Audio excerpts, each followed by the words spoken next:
Blog Talk Radio.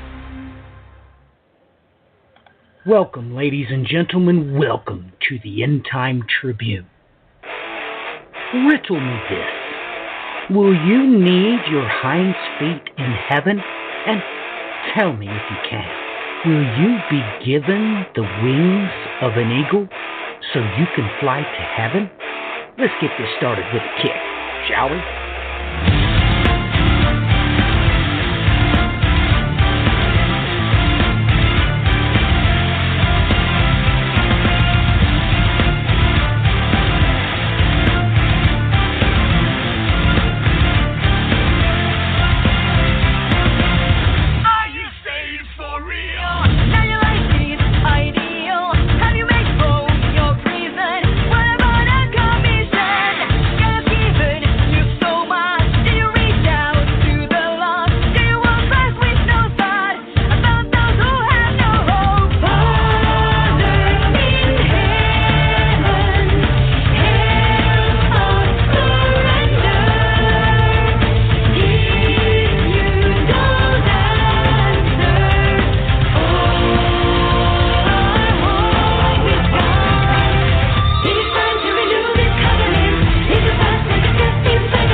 Welcome, ladies and gentlemen. Welcome to this week's edition of the End Time Tribune, May the 5th, 2018.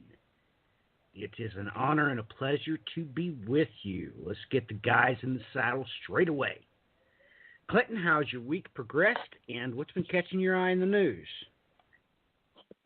You know, it's been a very busy week and kind of chaotic, and, the news has just been off the charts. I mean, everything that's going on across the globe in the Middle East, and then the craziness that's developing in Hawaii as well is just catching people's attention. That is correct. Now we're having some serious problems in Hawaii, it would seem, ladies and gentlemen. Well, Brian, how has your week progressed, and what's been catching your eye in the news?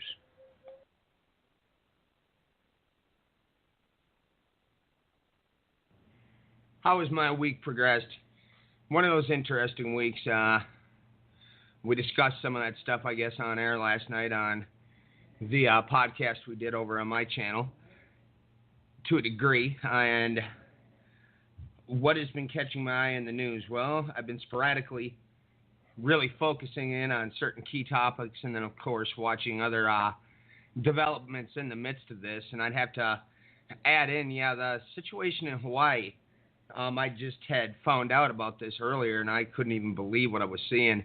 It's really getting pretty bad over there with this volcano going off, earthquake, predicted warnings going on for time, and quite a bit. So I'm hoping somebody else knows more about this than I do, because I've been trying to sort of keep zeroed in on these specific topics that I've been really keeping an eye on. So talk more about that when we get into things. One thing caught my eye today is we had some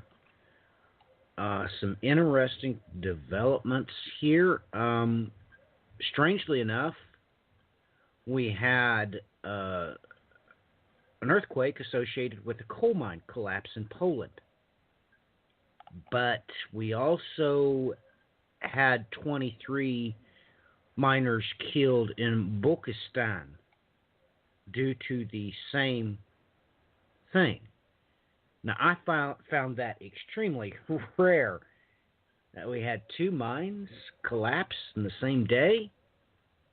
That's not normal, boys and girls. Not in the least. And strangely enough, I made a random comment on Facebook, and I got quite a lot of correspondence about today because I just made the simple statement. I gave the corresponding verses that declare that the earth is going to expand. It's going to get bigger. And I just pointed out that, well, that's what sinkholes are. When you have a spherical object, that object gets bigger, it produces spherical voids. Ladies and gentlemen, it's really simple physics. It's not very hard to figure out. But on top of that, we've been having huge cracks appear, different places. And, very disturbing images I got from Hawaii as a crack had divided a major road, so the authorities had it blocked off. But in this crack was boiling lava. So,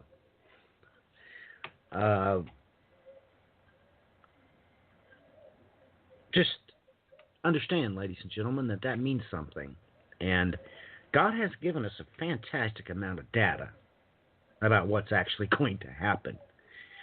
If you keep your nose out of the entertainment eschatology, there is just major things that he's told you is going to be associated with his presence. And it's really exciting to investigate and go over the data. As a matter of fact, me and the sisters were talking about this the other day on a different post. I pointed out that they might want to investigate what it's like, the differentiation between cooking at sea level and at altitude. They're going to need to know that.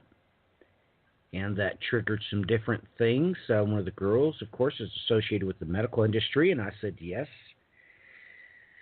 Also, it pertains to blood pressure.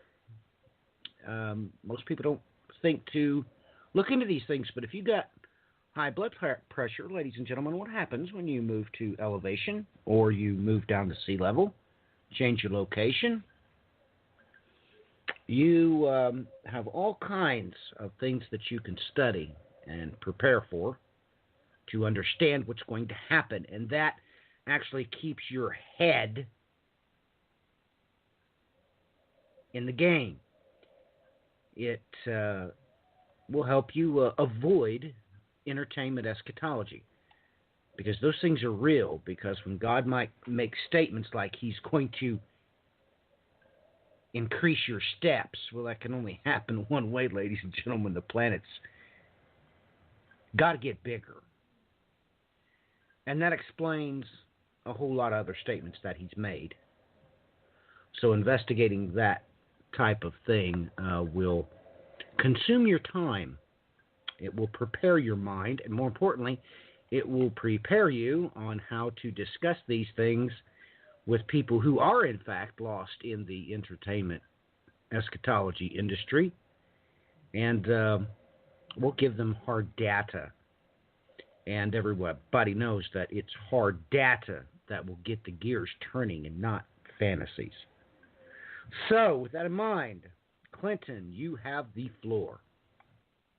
You know, for all of you that haven't really been paying attention to Hawaii, it's, you know, one of many volcanoes that are becoming active and having numerous earthquakes underneath there. I mean, we talked about last week how Yellowstone was having numerous earthquakes underneath it.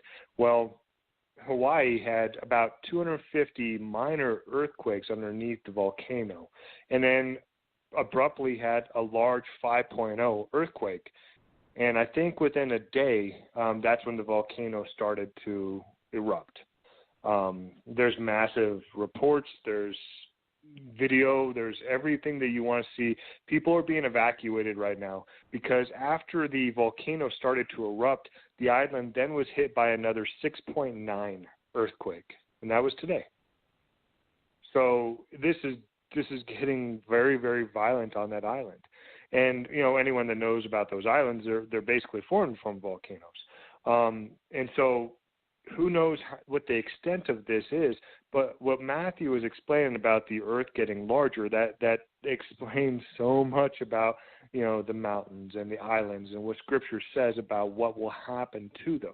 It also explains, you know, what's going on with the volcanoes and how they are becoming more and more active, how we're having earthquakes that are happening off the Oregon coast, how we're having earthquakes that are happening in California. All of the activity within the Ring of Fire is increasing as well. You know, if you want to go to USGS.gov and look at the map of the earthquakes, you can see the activity is off the charts. And, well, we've anticipated this. Most of the people that watch the earthquakes, watch the volcanoes, and watch the 177-day cycle and all these different things, they anticipated that May was going to be a very exciting month for this kind of stuff. And it started off with a bang, and it's happening in Hawaii right now. So make sure that your prayers are out there to those poor people because, well, there's not really a lot of real estate to run to when you're on an island. So hopefully that's okay. Now, what's happening across the globe is not as less exciting. I mean, what happened in Israel this last week and in Syria this last week is enough to rock you as well.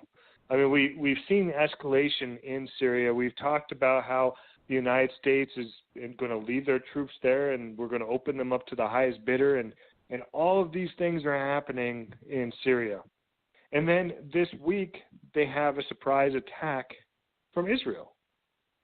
I mean, at first we didn't know who it was. And then, you know, it became pretty apparent that it was Israel, and they came out pretty much bragging about it. But they destroyed 200 missiles. They hit targets in Hama and Aleppo, and they ended up killing 16 individuals, including 11 Iranian soldiers. And the majority of these attacks were against Iranian installations in Syria. This is big. This is the first direct attack from Israel against Iran. If that doesn't make the hair on the back of your neck stand up, then, well, maybe you need to pay attention a little bit more. I mean, this attack was so strong, so severe, it caused a 2.6 earthquake in Syria from the attack that Israel did. That's some firepower. And they're even saying that there's a possibility that was a tactical nuke. We don't have verification of it, but they're saying that that's a strong possibility that is what it is, which is very interesting because, well, the entire international community knows that Israel has nukes, but officially they don't know Israel has nukes. You know, officially Israel's not supposed to have nukes because no one in the Middle East is supposed to have nukes, but everyone knows Israel has it. And it was kind of interesting because President Trump came out saying that it's completely off the table to negotiate that Israel has to give up their nukes, which is kind of like, slap to the forehead. Why did you say that? Because technically no one's brought that up that they have nukes, and now the President of the United States just did that, so now we have to address that Israel has nukes. Well, Israel's response is they directly attack Syria, and then Netanyahu comes out and does a big presentation about how Iran lied about their nukes and their nuclear capabilities and the Iranian nuclear deal and everything that they've been pushing about this deal, about getting out of it because, well, President Trump has to ratify it in May. I mean, he has to do that in a couple of days from now. And if he does not ratify this agreement, which happens, I believe, on the 12th, then, well, there's nothing stopping Iran and the United States from having an escalation. Now, this information that Netanyahu presented, it's not anything really new, and this is just something that I wanted to just read real quick. It says the files presented by Netanyahu were allegedly copied from a highly secret location in Iran. They detailed Project Ahmad, which Netanyahu describes as a comprehensive program to design, build, and test nuclear weapons in operation between 1999 and 2003. He said the files provided new and conclusive proof of the secret nuclear weapons program that Iran had been hiding for years from the international community in its secret atomic archive. However, the only new fact Netanyahu revealed on Monday was that Iran allegedly moved the documents in 2017, according to Thomas Countryman, former acting Undersecretary of State for Arms Control and International Security. So, I mean, this information that Netanyahu presented on Monday, there's nothing new about it. But it was very important for him to come out, and there was the whole internet went crazy because on there it said, Iran lied, and they took out, pieces of it, and it said I lied, and everyone was making fun of Netanyahu for that. But why present this information now after Israel attacked Iran and Syria? I mean, this is already information that is out there. But the whole point of it is to say that Iran violated the spirit of the deal, because they should have released that they had this documentation and moved it in 2017, which was before the deal was ever signed. This documentation is before the deal was ever signed, but it's against the spirit of the deal. And because they don't agree with the spirit of the deal, the United States should pull out of the nuclear deal, which under every scenario means the United States and Iran and Israel and the whole Middle East is going to go up in flames, that there's going to be a war that breaks out in the Middle East. That's what that means if they pull out of the deal. I mean, it's beyond comprehension, the fact that Iran came out shortly after that. And they basically said that, well, they have no issues whatsoever with creating uranium. And they can do it at a higher level than before the deal was announced. I mean, this is straight from the Times of Israel. The head of the Iranian Atomic Energy Organization warned Monday that Tehran is technically able to enrich uranium at a higher level than it could before it signed a nuclear deal with 6 world powers in 2015, directing his comments at U.S. President Donald Trump, who is considering scrapping what he calls a terribly flawed agreement in the coming days. Ali Akbar Saleh was quoted by Iranian state TV as saying, Iran is not bluffing. Technically, we are fully prepared to enrich uranium higher than we used to produce before the deal was reached. I hope Trump comes to his senses and stays in the deal. I mean, even Iran is coming out saying, you probably don't want to pull out of this deal because the only reason that we don't have a nuke is because of this deal. If you pull out of this deal, Iran will have a nuke within a matter of days, is basically what they're coming out and saying. And if that is the case, then we already know Israel is not going to allow Iran to have a nuke. There's no way Saudi Arabia is going to allow Iran to have a nuke. So there's only one solution that happens if we pull out of that deal. We go to war. There's only one solution. But before we go to war, we have to, just kind of mess with people a little bit and mess with Iran. I mean, we have a weird kind of lawsuit judgment that came out this week as well against Iran, basically saying that Iran owes the families of the deceased from the 9/11 attacks, that they owe them $9 billion. They need to pay $12.5 million to every spouse, $8.5 million to every parent, $8.5 million to every child, and $4.25 million to every sibling of a victim of 9/11 attacks. Which is interesting because, when the 9/11 Commission that was put together after the attacks on 9/11, they came out and said that the two countries that were involved in 9/11 were Israel and Saudi Arabia, and not Iran. There was no connection with Iran and September 11th, but yet we just had a court judgment saying that Iran needs to pay $6 billion to the victims of 9/11.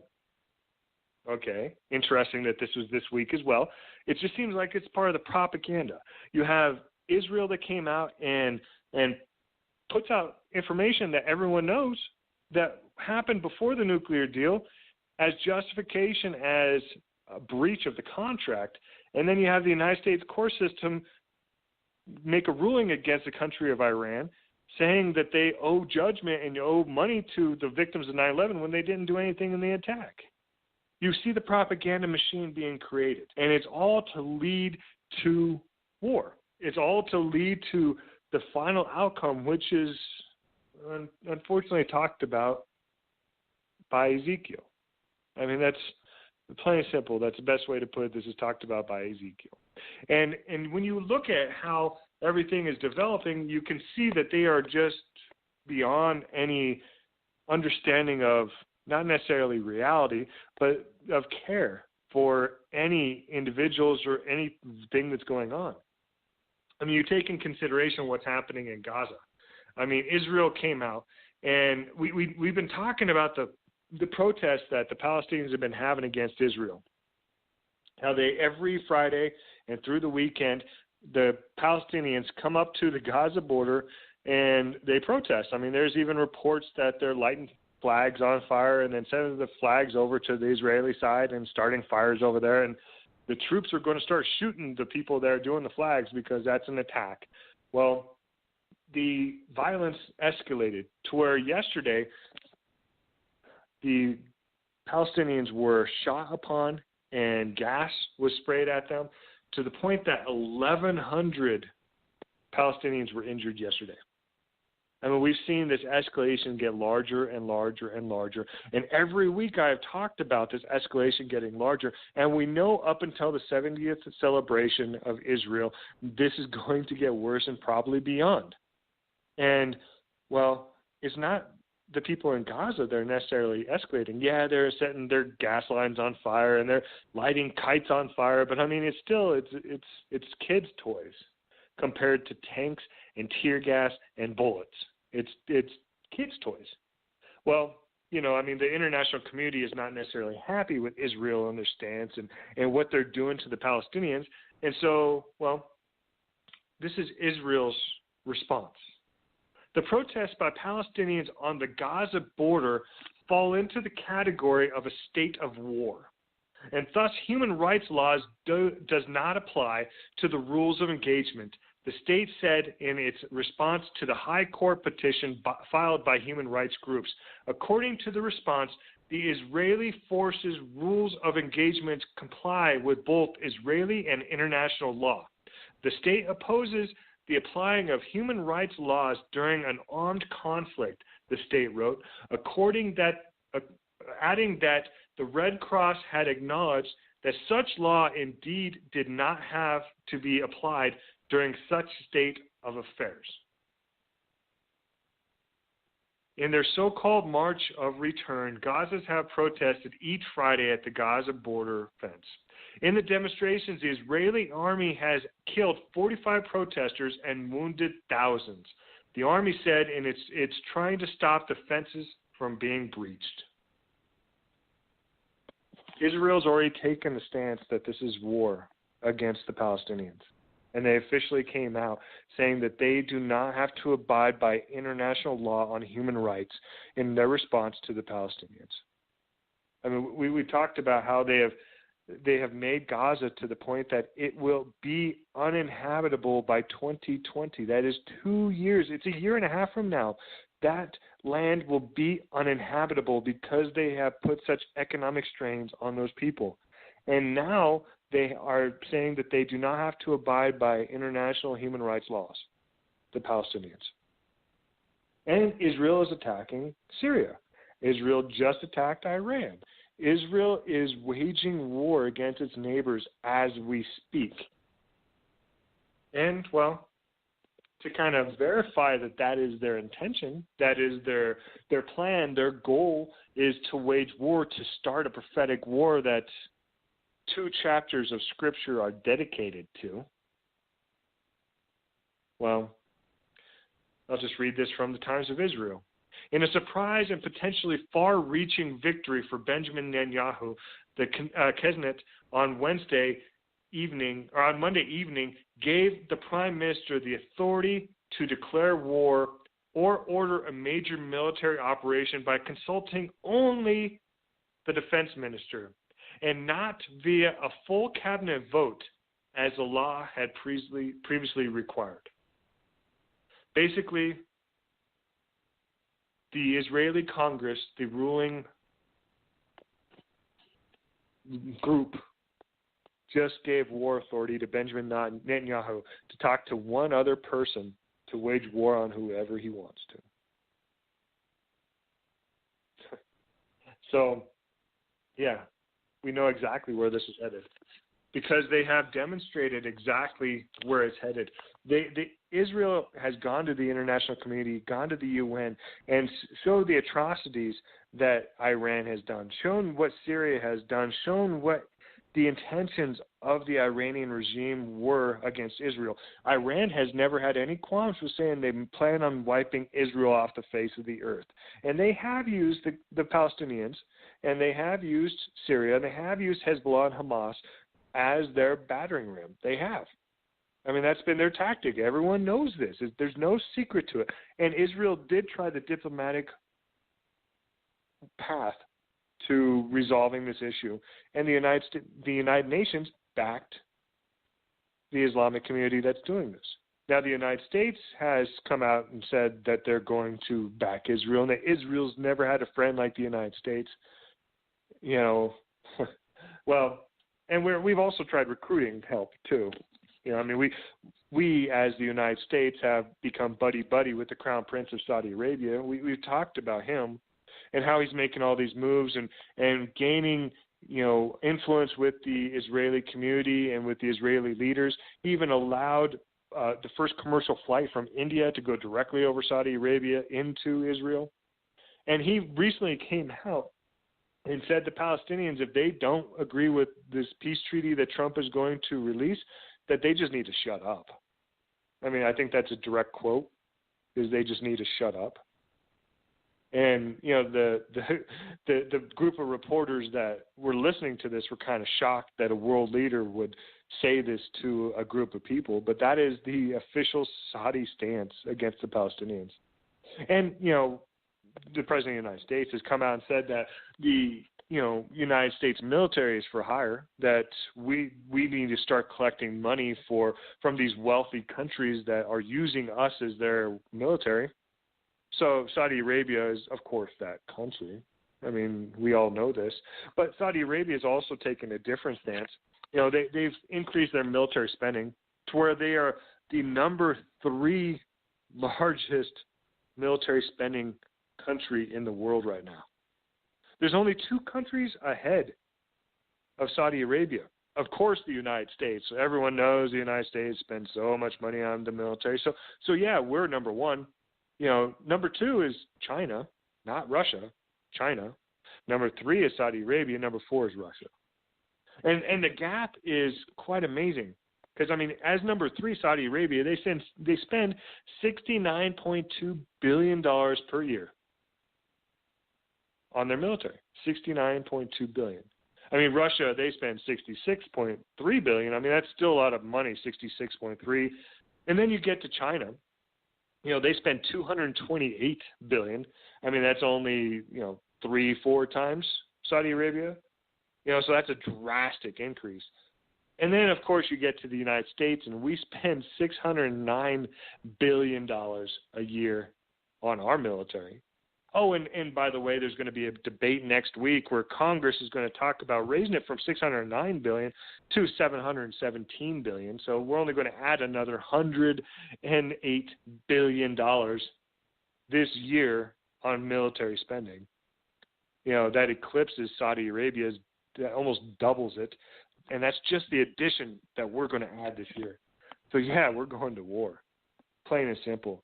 All of these countries are increasing their spending. We have been selling arms all across the globe. I mean, President Trump is the greatest arms seller, that we've ever had as president of the United States. I mean, everyone is buying our arms. I mean, there's debates on who should buy, the weapon systems and who should buy the missile defense systems. I mean, there's all this pressure from going on with Turkey because Turkey wants to buy the missile defense system from Russia, and NATO is saying, no, you can't buy a Russian missile defense system. You have to buy a NATO missile defense system to defend your country. And Turkey doesn't know what to do because, yeah, they're part of NATO, but they don't really like NATO, and they would rather be part of Russia or their own. They really don't know. They just want to buy weapons. So that's kind of what's going on. And so Saudi Arabia, yeah, our military's for hire, and they're arming up their military to go after Iran. They've already made that known. They've already made that known that they're planning on sending troops into Syria. Saudi Arabia, there's no secret to any of this I'm saying to you. And Saudi Arabia has actually been going around to different countries in the Middle East and trying to recruit them to do it. I mean, the United Arab Emirates is completely on their side. They're going to be funding and sending military in. Qatar said, no, we're not going to send any military troops in. We're not going to send any funding into Syria. And so Saudi Arabia's response is, we're going to make a moat of nuclear waste around your country and blockade your country with nuclear waste. Yemen, of course, they're in their own war with Saudi Arabia, and there's reports that came out this week that the United States and the UK have been supporting Saudi Arabia in their attacks in Yemen. And the atrocities in Yemen, they have just destroyed this country economically to the point that cholera is killing just more people than I can even count. And the military is attacking Syria or Yemen so badly that those people are on the brink of disaster. And every once in a while they get a rocket that goes past their missile defense system and hits someone in Saudi Arabia, and it makes world news that Yemen actually hit something. But for the most part, they don't stand a chance. And knowing that the United States and UK has been involved in there, yeah, they really have no chance.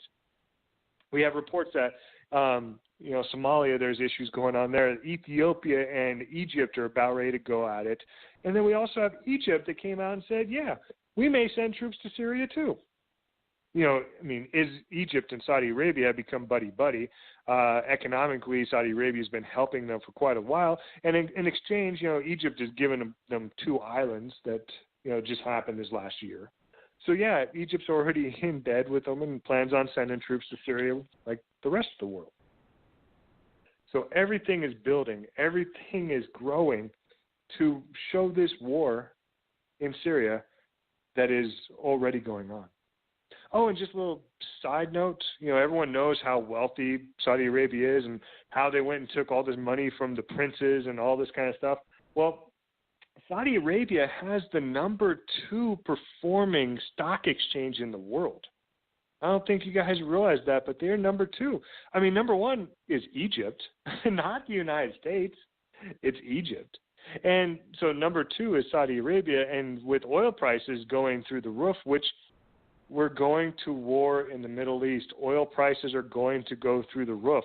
That just means more money to Saudi Arabia, which means they can buy more weapons and they can fund more military troops. That's what that means. So, yeah, that they're going to be number 1 stock exchange in the world pretty soon. So Just a little tidbit there.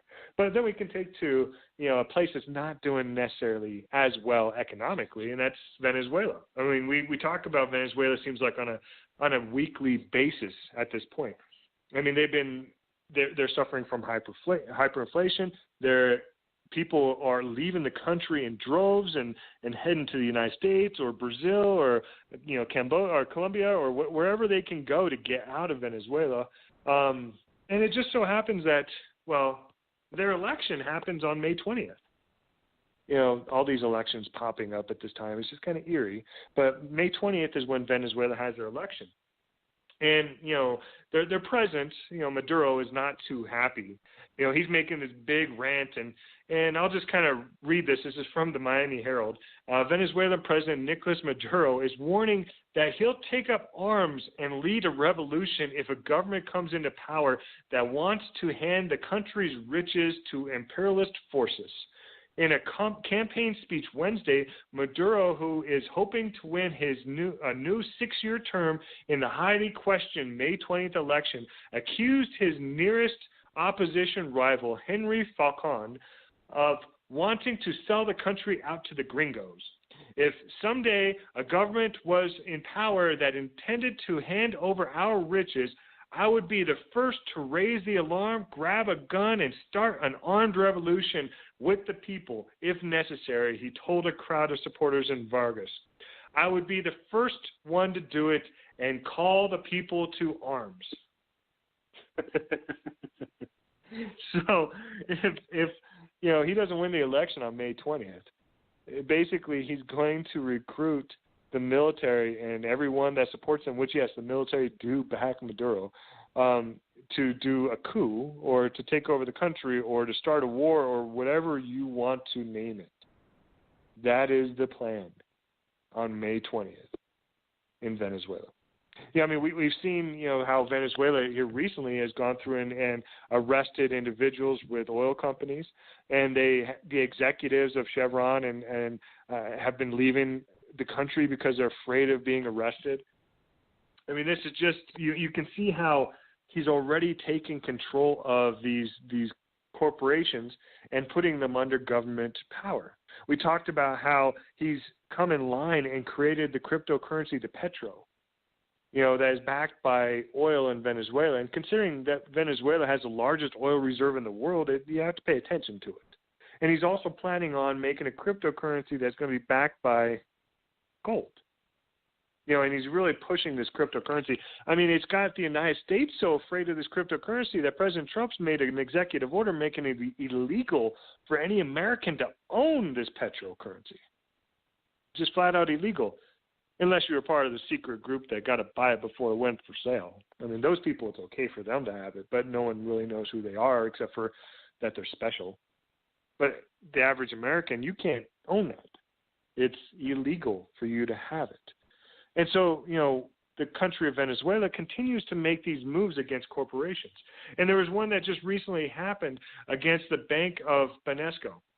Venezuela said on Thursday it would take over the country's leading private bank, Banesco, for 90 days and announced the arrest of 11 top executives for attacks against the country's rapidly depreciating bolivar currency.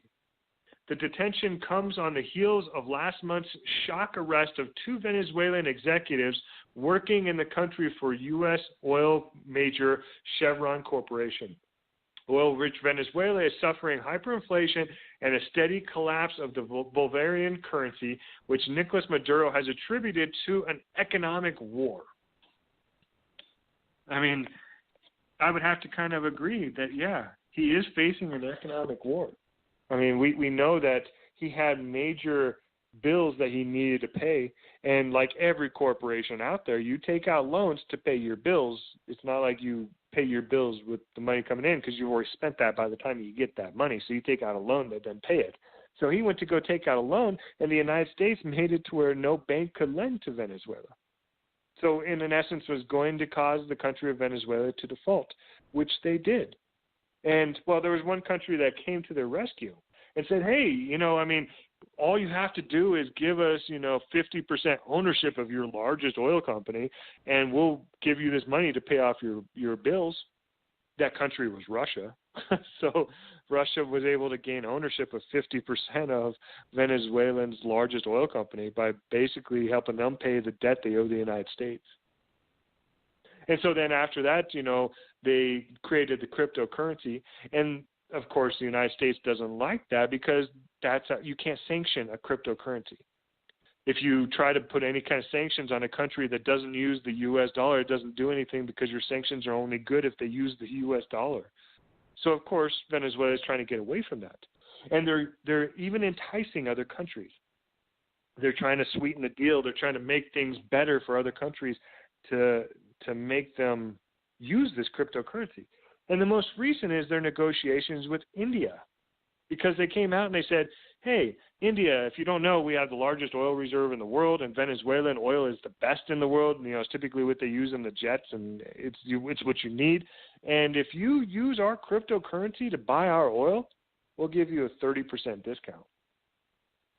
Well, India, they're already seeing what's going on in the Middle East with all the turmoil with oil.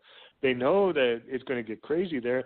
They don't necessarily like China, but they're being, understanding at this point. And they know that China and Russia are in bed together, so they don't necessarily want to buy Russian oil. This is enticing to them. And if companies or countries start to buy oil in the cryptocurrency that Venezuela offers, you're going to have a direct attack against the petrodollar, which is what everyone uses right now, which is basically the U.S. dollar. So, keep an eye on what's going on in Venezuela, because this is going to build, and every week it seems to be building and building and building. Just to kind of, since I mentioned China, we'll talk about them. I mean, right now they're in the midst of trade negotiations with the United States. I mean, we sent, diplomats or negotiation experts or bankers or whatever you want to call them over to China to work out some kind of deal. And, it's a strong arm tactic. We go in there and go, hey, we know that we buy too much of your product and you don't buy enough of our product. So you need to buy $200 billion more American goods than what you already are. Because they're asking China to drop their trade deficit by $200 billion. So they're asking the Chinese people to buy $200 billion more of American goods than what they buy right now. And if they don't, what the United States is going to do is they're going to increase the tariffs on Chinese goods coming to the United States by $150 billion. So either the Chinese buy more money or buy more of our goods, or we're going to make it to where it's very difficult and expensive for Americans to buy their goods. I mean, that's economic war. That's as simple as you can put it. That is strong-arm tactics, mafia tactics, whatever you want to call it, against the Chinese government to make them either purchase more American goods or they're not going to be able to sell more to the United States. I understand that we need to work on our trade deficit with China, but trying to maybe fix it all in one fell swoop is a little extreme considering everything else that's going on in the world. But, that's our tactics, and President Trump plans on going there, I believe, tomorrow or today, or he's going to talk to him and work this out. So, the hero is on his way, so we'll figure out what that is and see if somehow they're able to work out some kind of deal to where they're going to expect China to spend $200 billion more with the United States per year. Oh, and, there's just one little topic that they actually should be talking about that they're not really talking about, and that is how China has put their cruise missiles on their islands that they created in the South China Sea. I mean, they created these islands. They're highly contested. They are laying claim to these islands and taking over that area of the South China Sea, and now they just put cruise missiles on those islands. And, supposedly they're not pointed at anyone, but they've been really, really taunting Taiwan. And Taiwan has our assurance as the United States, if anything ever happens to them, we will step in, but it won't take very much to take them out. So these cruise missiles being put on these islands, that's a big deal. And I think they should be talking about that instead of forcing China to spend $200 billion more with the United States when, good luck. But, that's just one kind of minor little thing. And then there's a weird little tidbit that came out that I don't even know what to think about. There's this issue with Chinese lasers being used against American pilots. A Chinese personnel at the country's first overseas military base in Djibouti have been using lasers to interfere with U.S. military aircraft at nearby American base. Activity that has resulted in injuries to U.S. pilots and prompted the U.S. to launch a formal diplomatic protest with Beijing. So we have these weird reports of lasers being used by the Chinese military against the United States military pilots. I mean, we knew that things were going to get sci-fi, that they were going to get crazy, but we have weapons and cruise missiles being put on imaginary islands that they created out of nothing, and we have lasers that are being shot at the pilots and injuring their eyeballs in the airplanes, and we're trying to get them to spend more money with the United States. It doesn't make sense, the reasoning or the focus of where we're putting our energy. And it's all leading to, well, unfortunately, we're going to have an escalation with China. We're going to have to, because they're not going to abide by this new trade agreement. There's no way that they're going to sit there and say they're going to spend $200 billion more again with the United States. It's just not going to happen. I mean, even in these negotiations, China was laughing at them, like, "Are you kidding me? This is ridiculous." Well, we'll find out this weekend if it's going to work out or not. But good luck with that.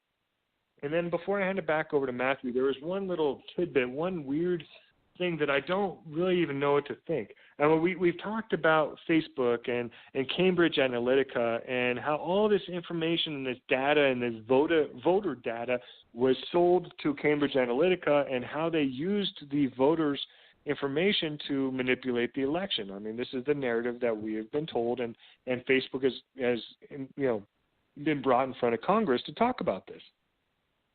Well, now the UK is involved with this. Cambridge Analytica has been ordered to hand over all the data and personal information it has on American voters, including the details of where it got the data and what it did with it, or face a criminal prosecution. The UK Information Commissioner's Office served the enforcement notice to the company on Friday in a landmark legal decision that opens the way up for 240 million other American voters to request their data back from the firm under British data protection laws. Now, on its surface, you're thinking, okay, great, yeah, we should make sure that they don't sell our data, that they don't try to manipulate the election, they don't do this. But then I'm wondering also, why is it the UK that is getting United States voter information?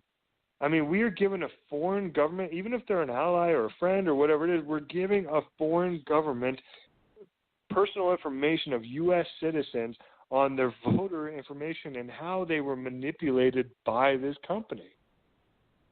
I mean, it doesn't make sense. It should be the United States government, if they wanted to look into this or do this, that is doing this, not the British government. And how is the British government going to use this information? Why is the British government getting personal information of U.S. citizens that is very, very sensitive data? I mean, I don't know what to think of this. I'll hand it back over to you, Matthew, but this just makes the hair on the back of my neck stand up.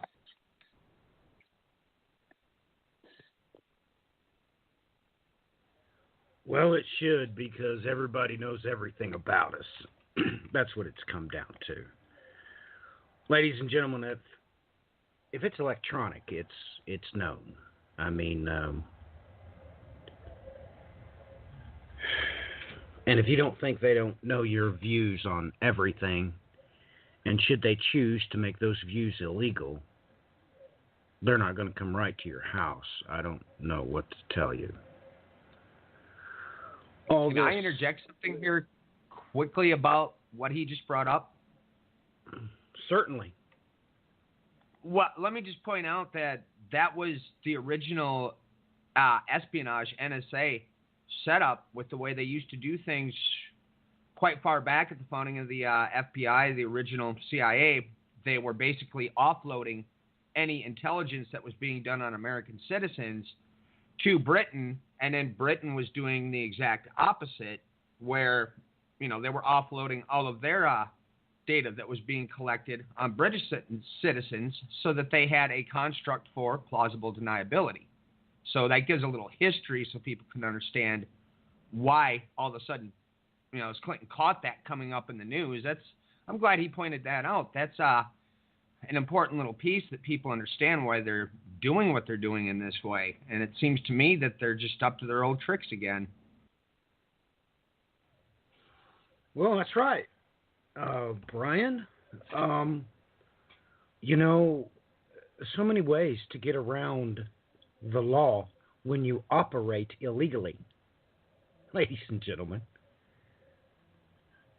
I mean, let's talk about Germany, okay?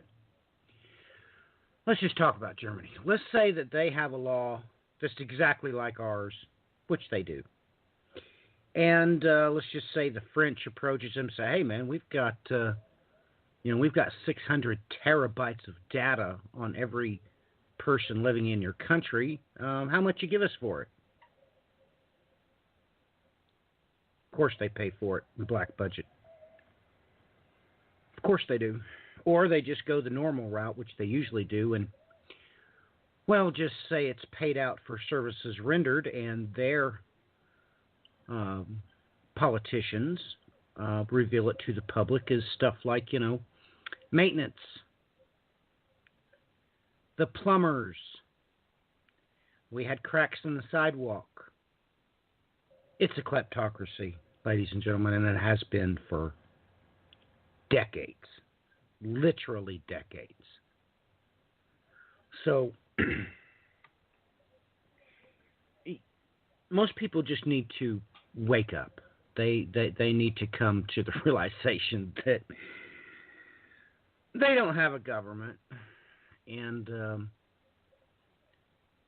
you can prove that beyond any shadow of a doubt. Just check the voting records and go back and just take any individual representative, whether it be a congressman or a senator, check their visitation logs with corporations, and then line that directly up with their voting record. I mean, it's so many people have done it for so long and checked to find out that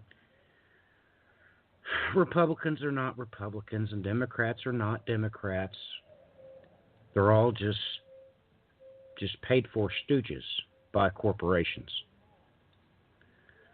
So that's part of the big stink right now with one of the leaders, of course, here recently. They're doing massive protests there because of their president, because he passed sweeping laws that now it's really easy for the corporations to hire and fire. It's about like it is here. And the people don't like it very much.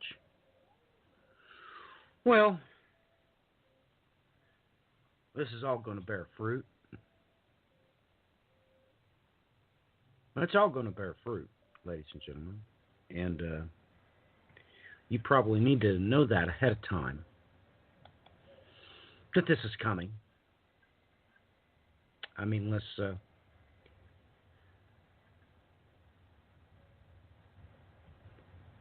you know, you really should check your history books. That's all I got to say. I'm looking at a countdown counter on timeanddate.com. It tells me 82 days, 13 hours, 20 minutes, and 21 seconds.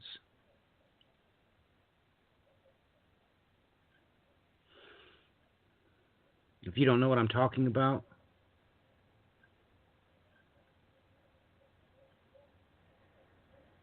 well,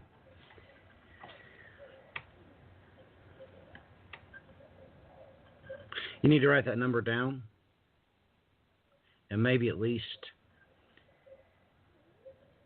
say the Lord's Prayer for that many days in a row. Let me ask you that.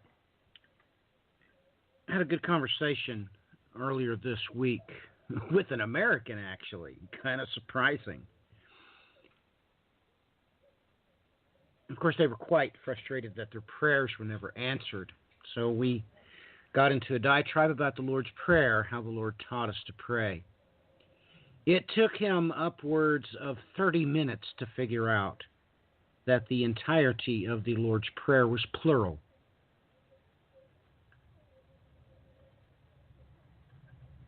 His mind was that numb.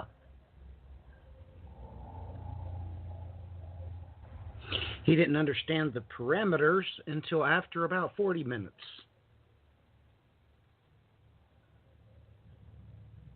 Had no idea that didn't understand the mechanics of it. I wonder how many of you listening to my voice understand the mechanics, the purpose of the Lord's Prayer. But anyway, you know what? When I was a child, I didn't either. But I was instructed to at least say the Lord's Prayer once a day for a reason.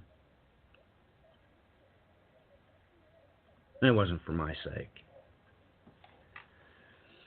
But I'm telling you that for your sake. This week for the break, we're going to discuss a riddle that I proposed, and the sisters have been commenting on it. There is a verse in Isaiah chapter 34 that is divided. That one verse creates two verses in the 6th chapter of the book of Revelation. We're going to listen to that for the break. And you all need to take serious consideration that, well, is that the only verses that correspond in those two chapters? You might want to figure that out as quickly as possible.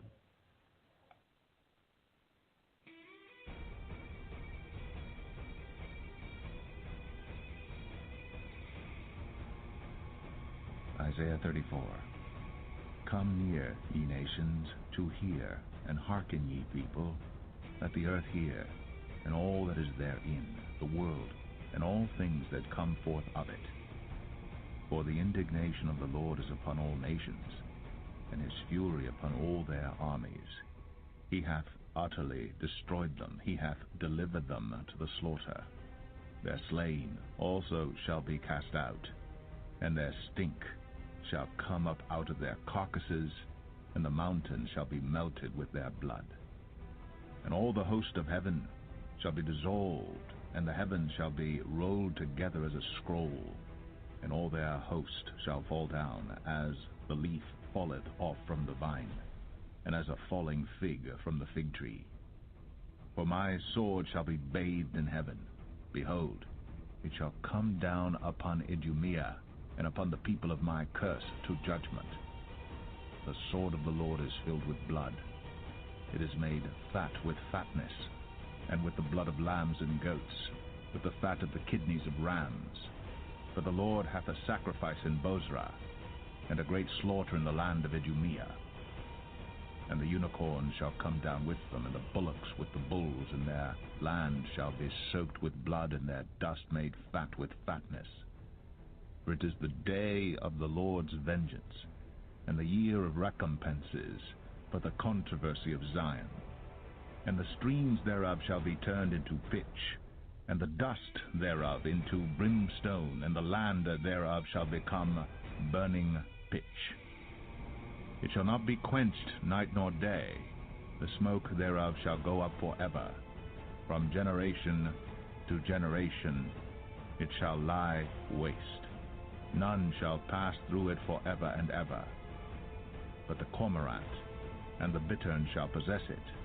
The owl also and the raven shall dwell in it. And he shall stretch out upon it the line of confusion, and the stones of emptiness. They shall call the nobles thereof to the kingdom, but none shall be there.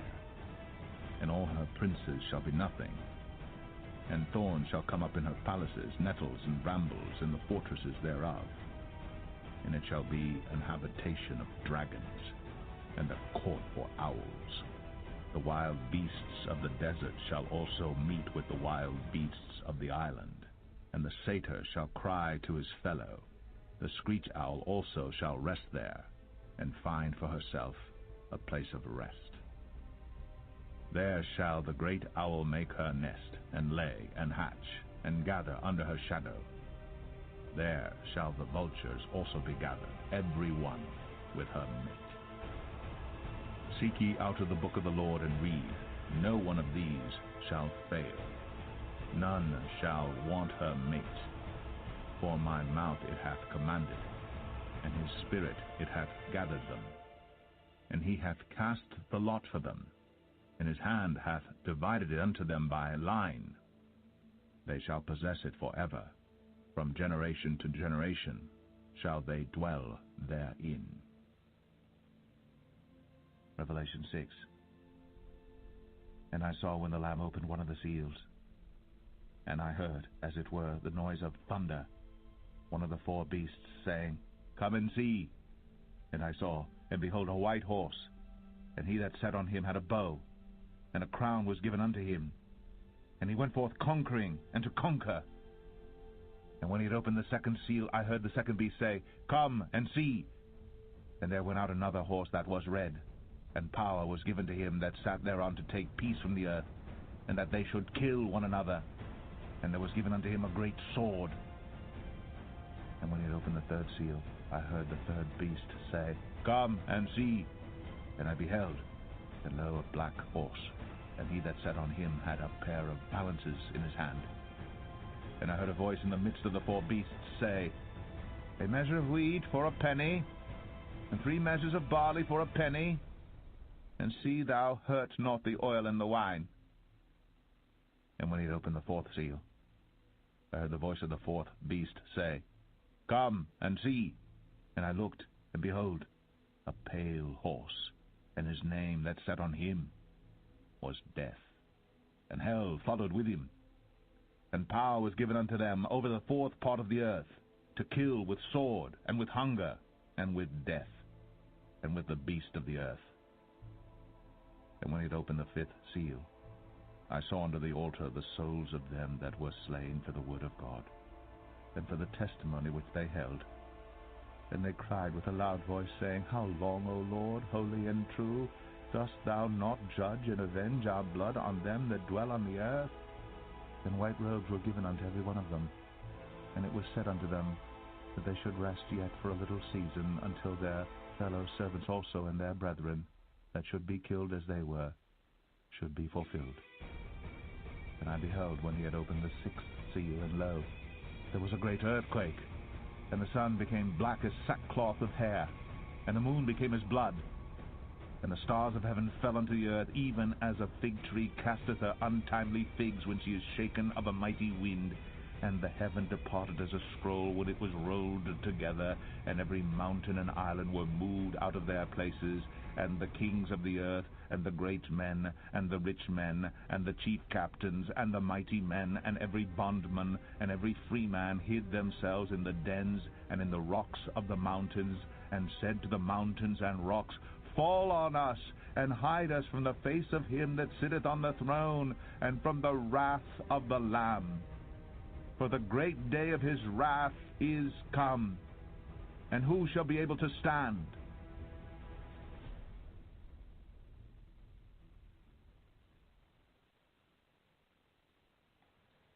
Welcome back, ladies and gentlemen, to the End Time Tribune.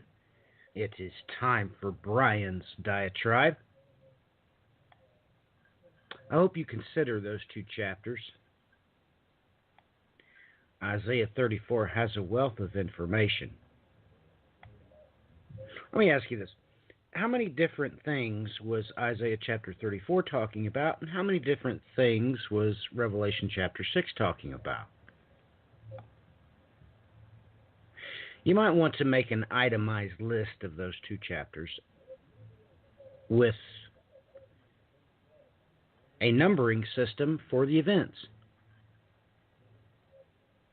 Brian, the floor is yours. All right. Let me, so where do we begin? You know, folks, I'm maybe going to point out a few things here quick.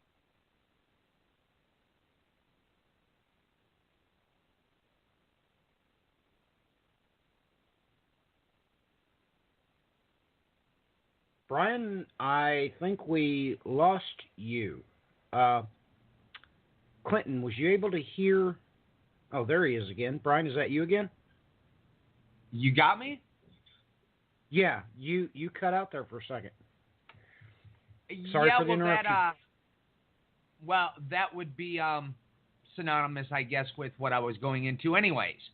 Yes, people, somebody's been messing with my computer and having fun with every mic on it. So, you know, I quite appreciate whomever you may be locally, but I always have extra ways of doing things, and what I've got set in motion right now, good luck with that. But I think personally that's all irrelevant. Anyways, to get on to what I was going to bring up here first ahead of time. Yeah, I'm in the midst of debating on us venturing back into some of the media type things that we had done in the past, and already we're working on a series over on Overt Attention Show that is going to be detailing some of the ways that we used to do things concerning the deep history and bringing in deep biblically, comparing that with everything we're seeing play out here to clear up some misconceptions. Part of what I got rolling around in my head is, to a degree, I wouldn't mind doing video again for some of this stuff, because a lot of these things that when people can see exactly what's going on with their own eyes, it starts to really begin to make even more sense. But I kind of have to have a heads up, you know, send an email to me or Matthew or whomever. If you want us to do this again, we'll give it a shot. But, you know, if it's only going to be running around like 20 to 30 views, there's not really much of a point to putting that much effort into something. So if you listeners out there would want something like that to happen, we'll see if we can make something happen. And I think that might be the important place for me to start this diatribe anyways, because as of last night, we were pointing out some very key critical elements here that, you know, folks, there's certain key things that we are supposed to be watching for in this time. And, you know, there's been all this infamous talk that keeps floating around. Everybody keeps looking at Ezekiel 38 and 39 with Gog and Magog. And in part, okay, for an event that comes much later down the road, as I explained last night, you can look at Revelation 18 and forward. You're going to find the direct cross-reference that comes right from that first war in the Gog and Magog conflict. Now, everybody, you need to understand something as well, because we discussed this years back, and you can find that on that archive, and I've even got it, the archive that Deb put together of all of our past shows. I have that right in the upper right-hand corner on overtdetentionshow.com, and you can easily get to that archive. But years back, Matthew decided to have a sit-down with us and open our eyes to what's happening there with those two chapters. And you know, it had hit me after going through it that day, previous to us getting on air. I started seeing, when you closely study it, you start realizing that the events of Ezekiel 39 is the first war, and 38 is the second. Do you have elements of both combined in both chapters? Well, most certainly. You know, and it's even to take this in even further. You know, it hit me one day as I'm looking through those chapters, specifically in Revelation, concerning the 10 kings burning the harlot, you know, knowing full well that you've got this cross reference going from one place to the other, I go over to those chapters in Ezekiel, and I count. I look at it and I go, this has got to be a joke. There's 10. How did we not see this before? Well, that's the whole thing. Sometimes we're not meant to see things until it's time. But that's where we have to keep things in mind here, folks. We have to keep our eyes on the right places. And there is a lot of focus that has suddenly jumped onto Gog and Magog and Damascus becoming a ruinous heap. But this is where I have to state emphatically, folks, everybody, you're getting ahead of yourselves. We need to be specifically watching for the he-goat hitting the ram, which is Media-Persia. Now, I've discussed this many, many, many times before. Okay, I've gone through the genetics, the archaeogenetics, not to even mention it. Okay, and we have Medes, the Medes, in Iran, and we have the Persians. At the time of the battle between Alexander the Great and Darius III, you specifically had two distinct groupings that were still considered the Median satrapy. And we talked about this last night, where you've got Azerbaijan, the satrapy that was over the top of that, Atropotes, which is where they think the name for Azerbaijan might come from, but there's some other interesting etymologies that go into this. But you have to understand, too, that in Iran, they have a section that is also called Azerbaijan, as in it's the northern section of that going up towards the Caspian. Those two satrapies were divided. One was Media Major. That's the one that's inside of Iran as we speak. Over by Azerbaijan, that was Media Minor. And you had a collection of people that were living there that are no different, going from ancient times past all the way back to when, you've got the old Akkadians, the Sumerians, you've got the Gutian, the Lullaby, Lud. This list kind of keeps building. Multiple groupings of empires all sitting on the same spot. I mean, you even have the infamous Kassites, which was one that I had been trying to identify for years. Well, guess what? I now have my biblical identification. But this is kind of where I'm going with this. Okay, in Azerbaijan, they've done the genetic testing. They will try to fool you and say, hey, these are all Turks. No, they're not. Because once they came through and did the genetic testing and they looked at the data, they said, no, what happened here is no different than what happened in the United States when European people started invading, be it South America, be it North America, be it Canada. Well, all of the existing native cultures now have been, here in America, they've been Americanized. They speak English. They're wearing the same clothes. Most of them are living in very poor conditions throughout reservations. But nonetheless, this is how you can understand culture diffusion.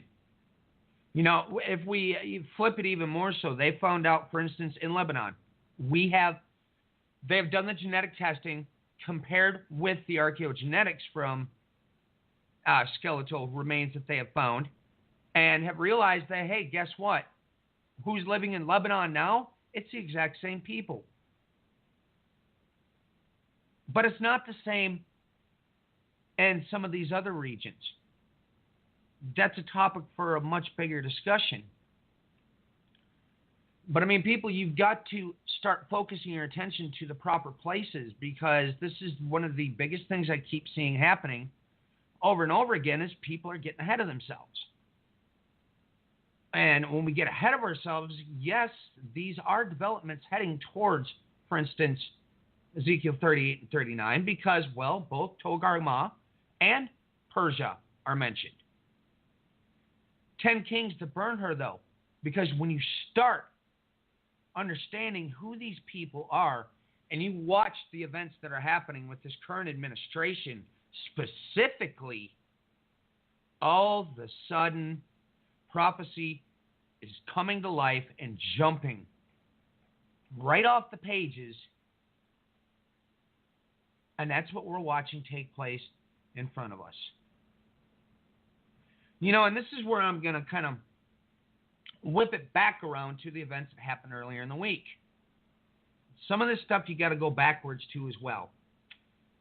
Netanyahu had his infamous AIPAC meeting where he met with, it's obviously groupings of the American Jews and some of the branches in American Christianity.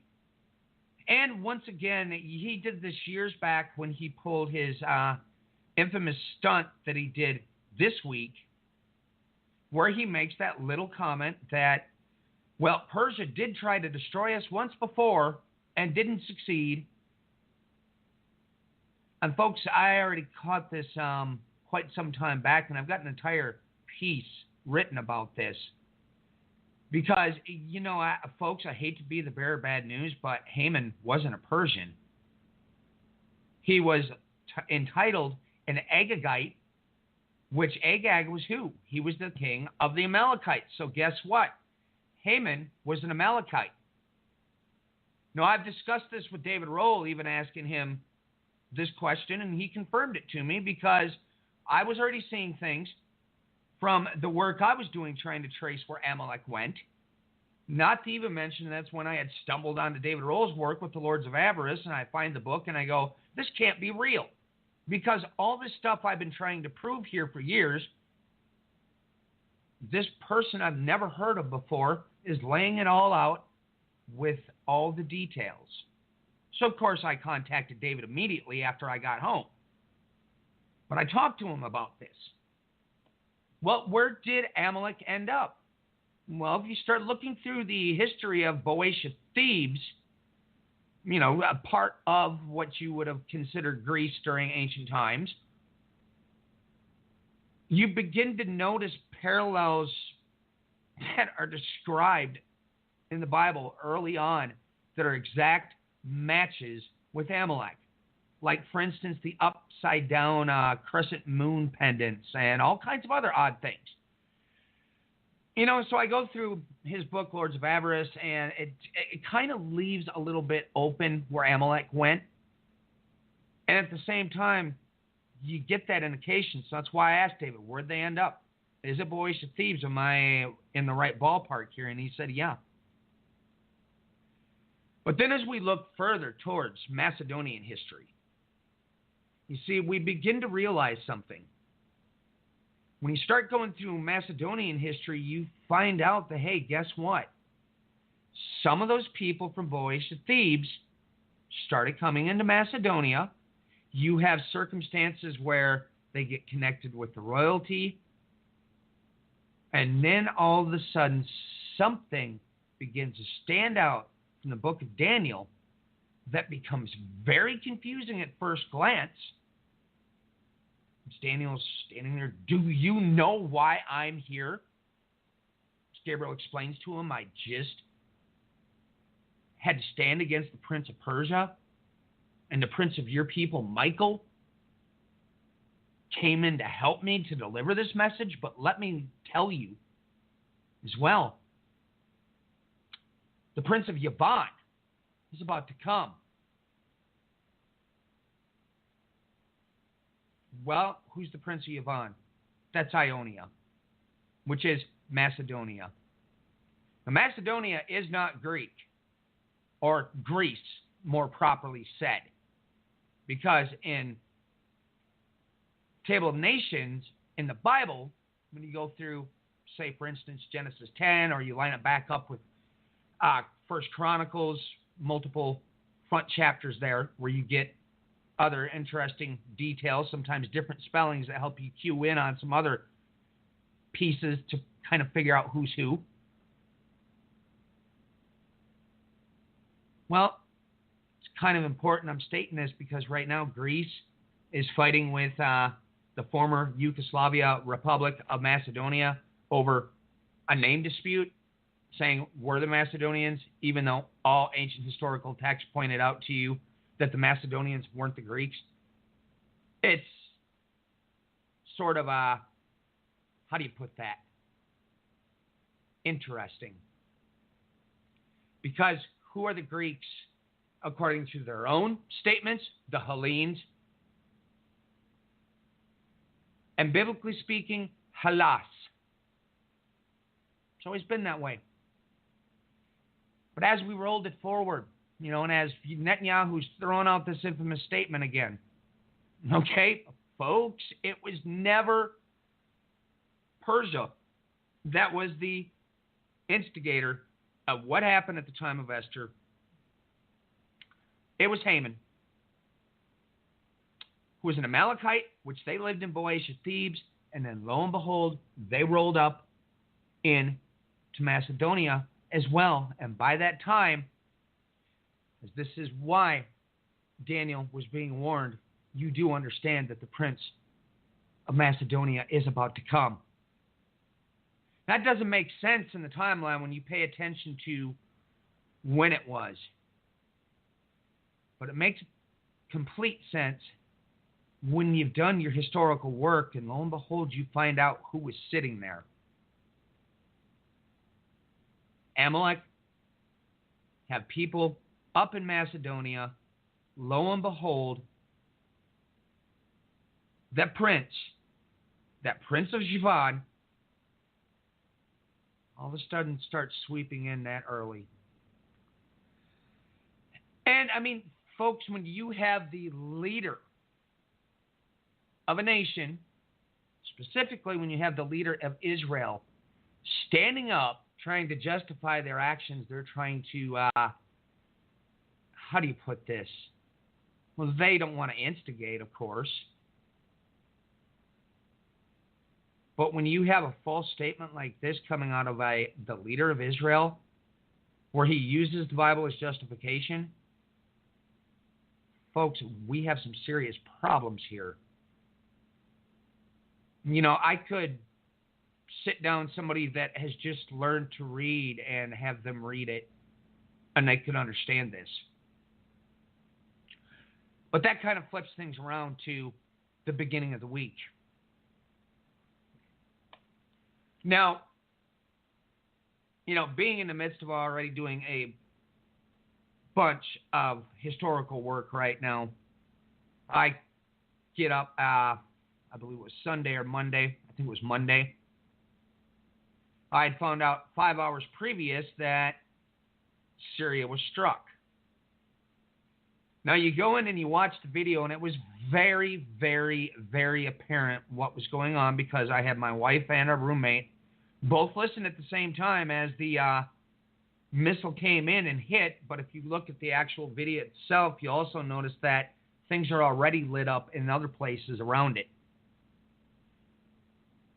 And you can clearly hear a plane because it was not the missile itself because it had already struck. But you could clearly hear the plane still moving through the air. And it was mentioned earlier here that there was a possibility of it being nuclear. But look, folks, that story actually had broke early. I caught the, I'd say the rebuke against that story because immediately it was pointed out the site that started the rumor that Israel dropped the nuke on them and just went through, and they've been following this site for ages, that continually drops what you would refer to as clickbait filled with fake news. That's not what struck Syria. What struck Syria was a very specific bomb that is designed to burrow into mountains. It's a specific type of bunker buster. Now, I sat there and watched this thing like a hawk all throughout the night as this played out because, of course, immediately I had suspicions of who was responsible. You got conflicting reports that at first you're getting out of Lebanon and you're getting out of Syrian sources that Islamic Revolutionary Guard was killed there. Then Iran takes it back, says they weren't. It just keeps going back and forth and back and forth and back and forth. You know, so of course you see something peculiar is happening here. So I keep following the threads through. Keep watching every bit of what's going on. But I mean, here's some of the key elements that were happening in the midst of this as well. Mike Pompeo had, you know, first he heads out to Europe, right as he's sworn in. You know, the infamous Mike Pompeo until the rapture comes. On top of it, who has, it's documented like no tomorrow that he has vehemently had hate speech going at Muslims, many other areas, vehemently has stated that things concerning Iran. You know, you can look into all this documented stuff that's out there through real news sources, because you see, I don't use fake news. I'm very picky about my sources. But I think that's besides the point. It's documented how things that he has said since he has been in government. You know, we have this guy put as the head of the State Department who was taking the CIA back towards paramilitary roots. It should be shocking enough as is. Of course, the main things, what do they talk about when he gets out there to the European nations concerning those with NATO? Well, of course, what's brought up right away, it's going to be done about Iran. Okay, then he flies over to Saudi Arabia, meets there with King and some of the other people that are, you know, of course, associated with the governing body there.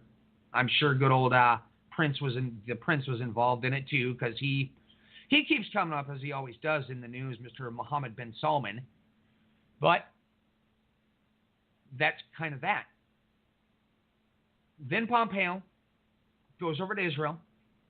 Once again, they're talking about Iran, of course, and other little odds and ends. You know, of course, we got the big events here happening with the embassy being moved. All of that. Not to even mention massive events that are happening in the Gaza Strip. What we have building on the north with the Cedars of Lebanon, Hezbollah. Of course, what we have happening with Bashar al-Assad in Syria. And then, you know, Turkey doing what they do. Because, you know, we discussed this when the Gulen coup happened, and even afterwards, we brought up a lot of these details on the videos we did on the Bands of Time. Okay, folks, you need to take note of the fact that it was reported that those Gulen members had Erdogan dead to rights. And yet he walked away. Okay, we can see that there's strains now in the relations between Russia and Iran concerning what's happening in Syria. And that divide keeps, of course, as usual with Erdogan, it's going back and forth as he's building his own militant army on towards the border of Turkey with the different rebel groups that continue to get moved out of these areas as they're trying to take back all the areas around Damascus and other places. And of course, he's over there taking these people in, building his own new Ottoman militant army, and they have scam elections coming up, which already the whole thing is just, it's laughable, because you can see full well that this is just another one of his atypical solidifying power moves. I'm not altogether too concerned about the fact that Erdogan's about to get displaced, because anybody watching this knows full well that something's fishy, as always. But when we had these, you know, and we're still sitting in an alleged chemical attack because we still don't have anything that even proves it happened, or who was responsible if it did happen. All of this stuff is floating in the air. Now, I've known about some of the stuff that Russia has brought forward, and even Syria, with people that were in the video getting ready to testify. before the UN groups, and by the sounds of it, from something I stumbled on earlier this week, that kid and his father may already have come before the UN groups. So, I don't know. We still don't have any clarity as to what happened there. But the bottom line results of what everybody's pointing out here is this has done more to divide all the varied factions that are caught in the midst of Syria. And still, as Trump keeps dropping out there about pulling the troops back, as we mobilize the same people that essentially, to a degree, had a indirect, maybe is the best way to explain it, influence on many of the terror groups that have swarmed into Syria as we speak. Why do I say indirect? Because things are far more complicated than that. You know, for instance, the cute little stunt now that's become a twofold. Clinton mentioned one of these, but, you know, we've had, once again, they brought the lawsuit forward to sue Saudi Arabia for September 11th. Well, folks, Saudi Arabia itself was not directly involved. That has been disproved like there's no tomorrow at this stage. They were not directly involved. Now, did Wahhabism play its part, and a lot of the radicalization that came about because of that swept down through, you know, going south from Saudi Arabia and makes its way down into Pakistan, Afghanistan, some of it through India, and then on out to these other places? Yes. In that branch,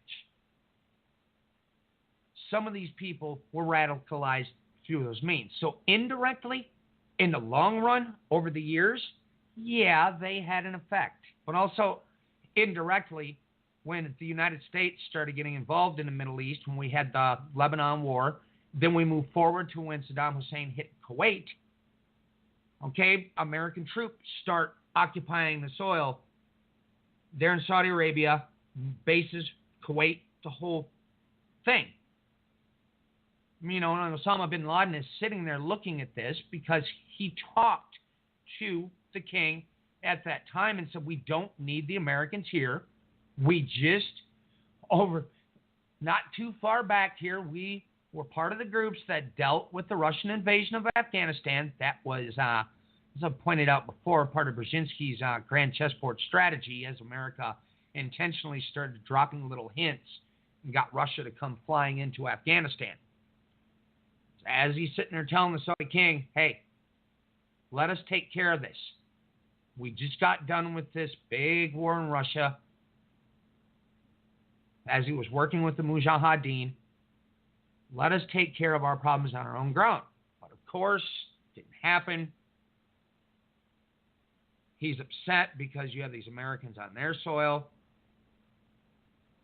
Big, complex mess. But now, like Clinton brought up this week, what did they do as well? Now they have also launched the same lawsuit on Iran. Folks, look, Iran had nothing to do with what happened on September 11th. Iran even was contacting the United States to try to help them to give access to those that were in Pakistan and Afghanistan to try to take out the Al-Qaeda groups that were in there. They called immediately to the United States. They made these offers. This is on the record. Okay, so now for this nonsense to come flying out in the midst of this other campaign is just ridiculous. But that's the whole point. Because this wraps back around to what I was stating. Mike Pompeo shows up in Israel, then whips over to Jordan.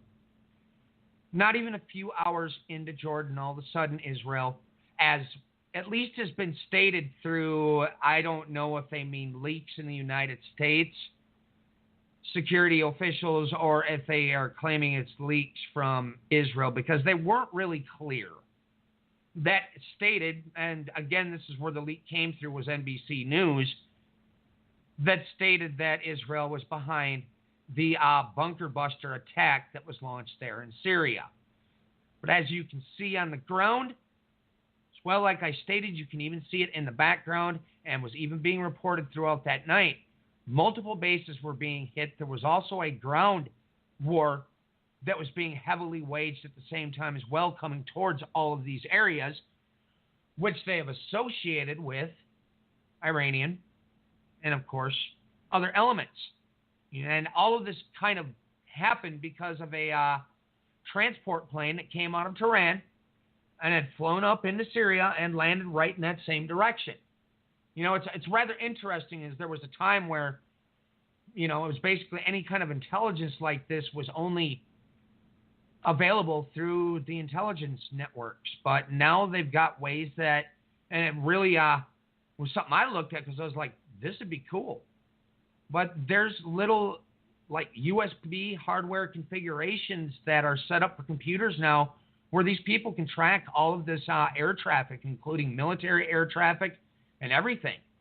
And there's several people out there that I've found that do this very thing, and the intelligence communities have taken note, and they follow after the data these people are putting out.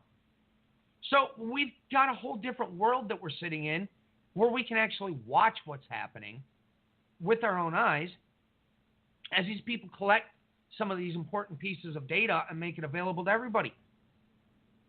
This gives you more clarity on what's happening. And to me, I guess, I don't know, I might be odd, but to me it's kind of nice that we can now see into that realm and have a lot clearer understanding of what's happening. But this is essentially why this attack came flooding in. And you just have to shake your head at the fact that we had Pompeo going from one place to the other, ends up in Jordan, as these attacks are being launched. We find out earlier in the day that when this had happened a bit before as well, that over by the Euphrates, that the American-backed forces, and I would not be surprised, that it should almost make sense that Americans were involved, had a direct clash with the Syrian forces, the Russian, and who knows, there may have been Iran involved, there may have been Hezbollah. All the exact details are kind of, as usual, a little hit and miss. You don't know for certain, but at least we know that Syria and Russia was directly involved in this clash that happened where? Like I said before, the Euphrates River. In that same 24-hour span.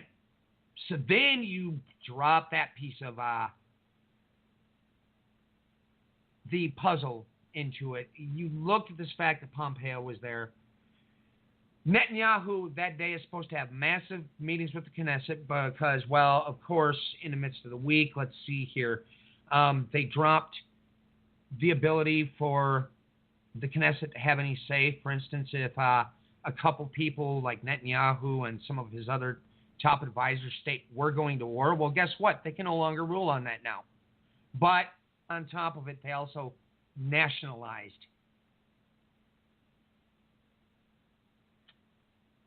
Israel. No, everybody might think that's all peachy keen and wonderful, but it's not what you think it means.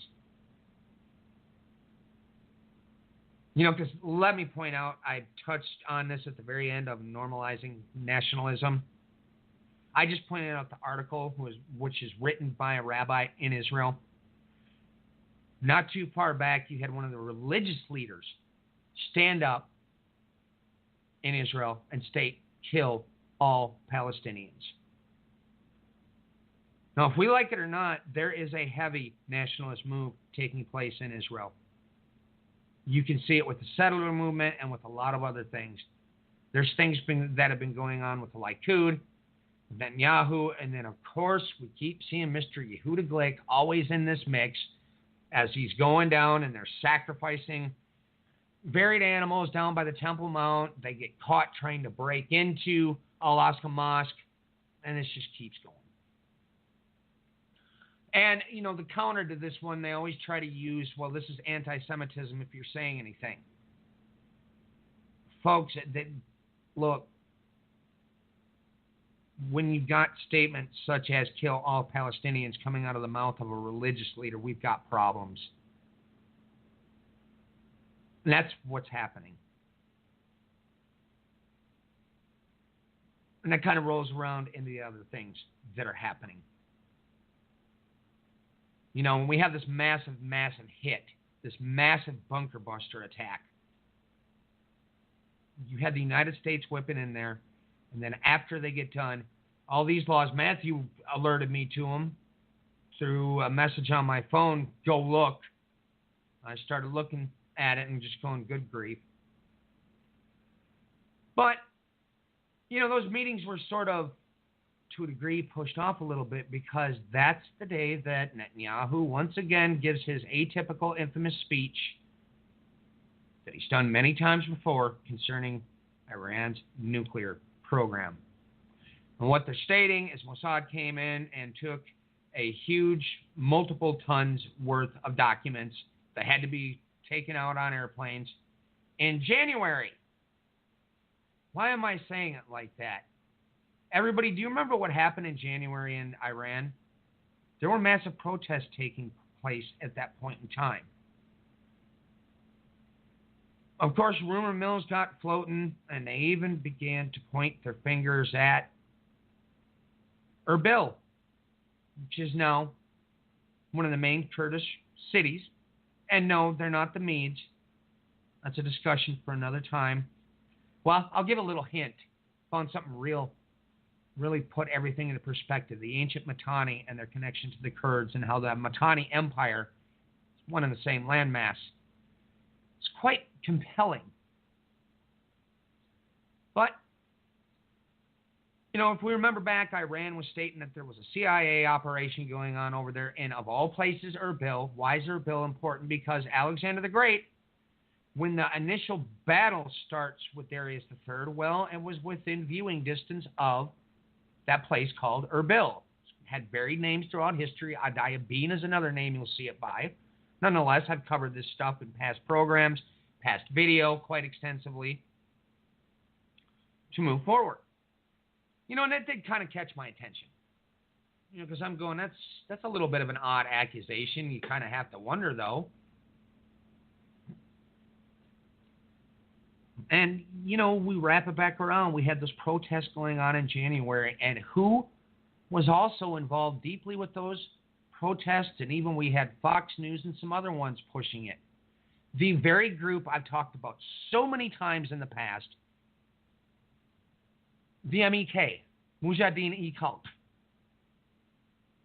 directly is in the midst of those protests. Well, why is that important? Well, for one, they were designated as a terror organization. For two, right on their website, you can see in broad daylight, their whole entire plan is to have regime change in Iran, have the reins handed to them.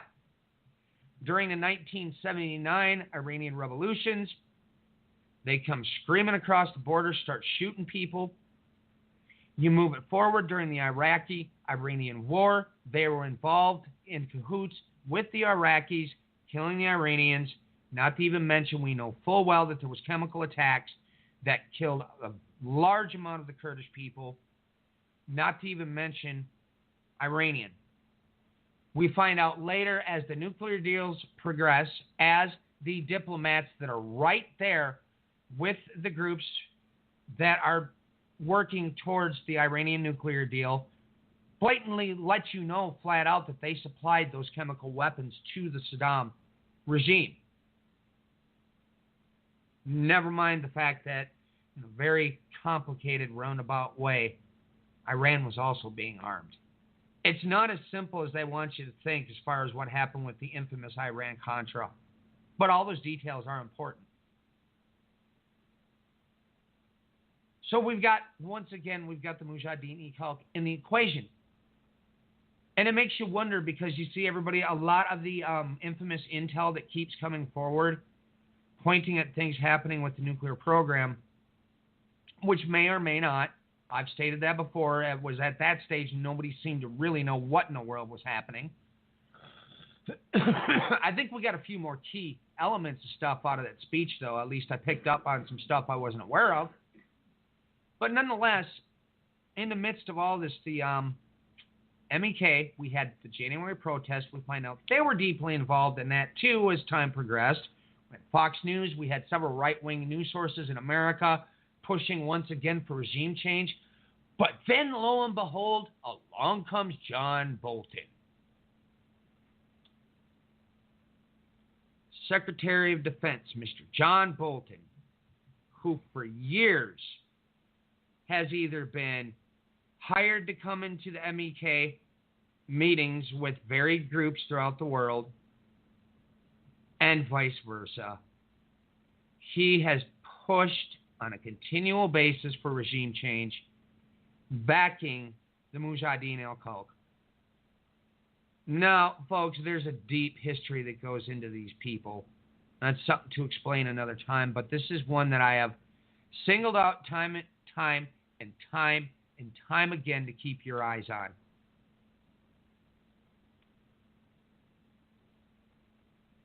And once again, in the midst of all this, you find out that they're in this equation as well with good old John Bolton. It just keeps going. I mean, that's directions going towards that area. But anybody that sat down and went over what was stated, I watched the whole speech, and as was brought forward by many of the analysts after the fact, there's nothing new there. It does not prove that anything was restarted, but the only new detail was one of the Islamic Revolutionary Guard members, very high up one, the name was floating around, but there was never a face, and lo and behold, they had the face there. Everybody, you need to understand something that happened earlier. It's a book I just recently got a hold of. I just recently found out about this author. Stumbled on some things that were brought up concerning things happening with Mossad, for instance. And watched an interview that he had that is quite eye-opening concerning, is Trump going to declare Jerusalem the capital? What about moving the embassy to Tel Aviv? He says some things in that interview that really should catch people's attention. And once I'm able to get through this book, if it gets the vote of approval, which thus far it's pretty darn good, but I haven't had time to read much more of it. But as he points out there in the beginning, is he is invited into one of the big interviews as the Mossad agent at that time is being let go as Netanyahu is ramping up to just launch a completely direct attack on Iran, where he was given the job by the previous prime minister to take care of it Mossad style, which was what? Targeted assassinations. And it's pretty much out in the open now that several of the scientists involved with the nuclear program had been killed. And Netanyahu wanted to go the other route. Full-scale war. And this ex-head of Mossad and Netanyahu tangled about it. Either he was fired or quit. Of course, one says one thing, one says the other. I don't know. Irregardless of it, the big fallout was because of the fact that he's like, look, let us take care of this in this way. We do not need to have everybody go storming into Iran, having how many hundreds of thousands of, even into staggering numbers of casualties to do this. Just let us do our job. And of course, he didn't want to do that. But, folks, that's the thing we have to understand. Is Israel actually going to be the one that launches the full-scale attack? I mean, then we have to start asking questions about Netanyahu's past. And then we have to consider that he started with the Republican administration as a leader, working to UN ambassador for Israel. And I've talked about this stuff before. But this whole campaign is to get what? It's like I stated. Okay, we need to be watching for that he-goat. The campaign is to get these nations to leap on Iran. White House is tilted back and forth after these statements. The complexities of this just, well, it's complex. At the same time, it's rather simple. Pompeo's letting basically everybody know as he walks through there, yeah, folks, you best get ready for what's about to come. Iran is going to be left on. At least that's the idea they're giving you now. We'll have to see how this plays out. At the same time, this is kind of why I tend to not talk too much about North and South Korea, because I've really gotten to the conclusion that this is ridiculous. Because if indeed they decide to completely break away from the Iranian nuclear deal, the United States, that sends the very direct message to Kim Jong-un immediately that, hey, they were building those weapons over there with the stated intent of we're not going to get overthrown like all these other nations and have a puppet regime set in place, which always creates a vacuum and chaos. And yet all this is happening at the same time. What in the world is that telling the people in North Korea?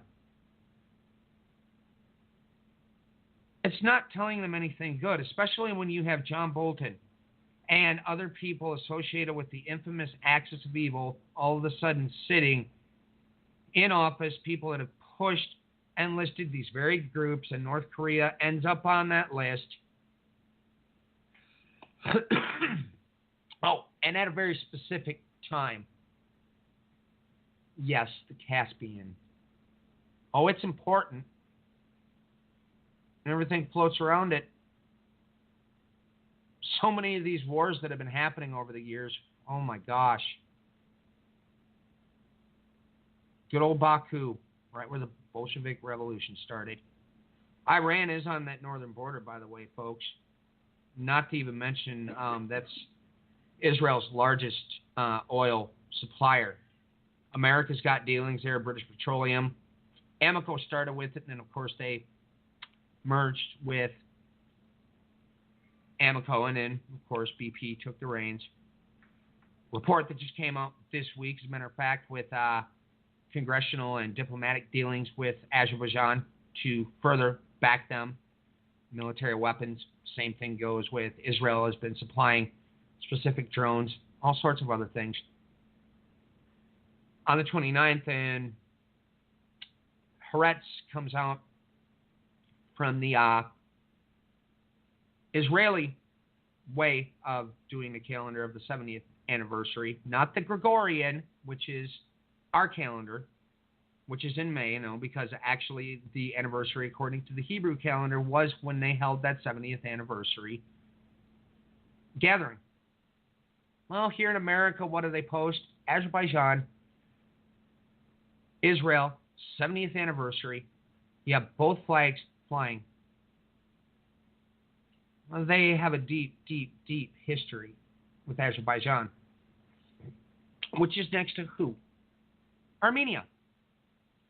We have the Nagorno-Karabakh situation, which is ethnically Armenian. They threw a whole bunch of the other people out of there in the midst of this war. It has caused a massive refugee crisis in Azerbaijan. And that conflict is still on and off and on and off and on and off. The last conflict we had in 2016. Now it's about time that people finally started taking note of the thing that I saw the very moment that I noticed these protests broke loose in Armenia, because now a lot of the analysts are finally starting to catch on to the fact that something is fishy with what's happening in Armenia. And they should have paid attention to these things because, for instance, the history of Pashayin, the leader that is now trying to basically seize the reins, and it's pretty much kind of boiling down to the fact that he's going to get it. His past says a whole lot, because he started basically protests several years back where a bunch of people were killed, and then he ended up spending time in prison. You have Armenia was actually part of the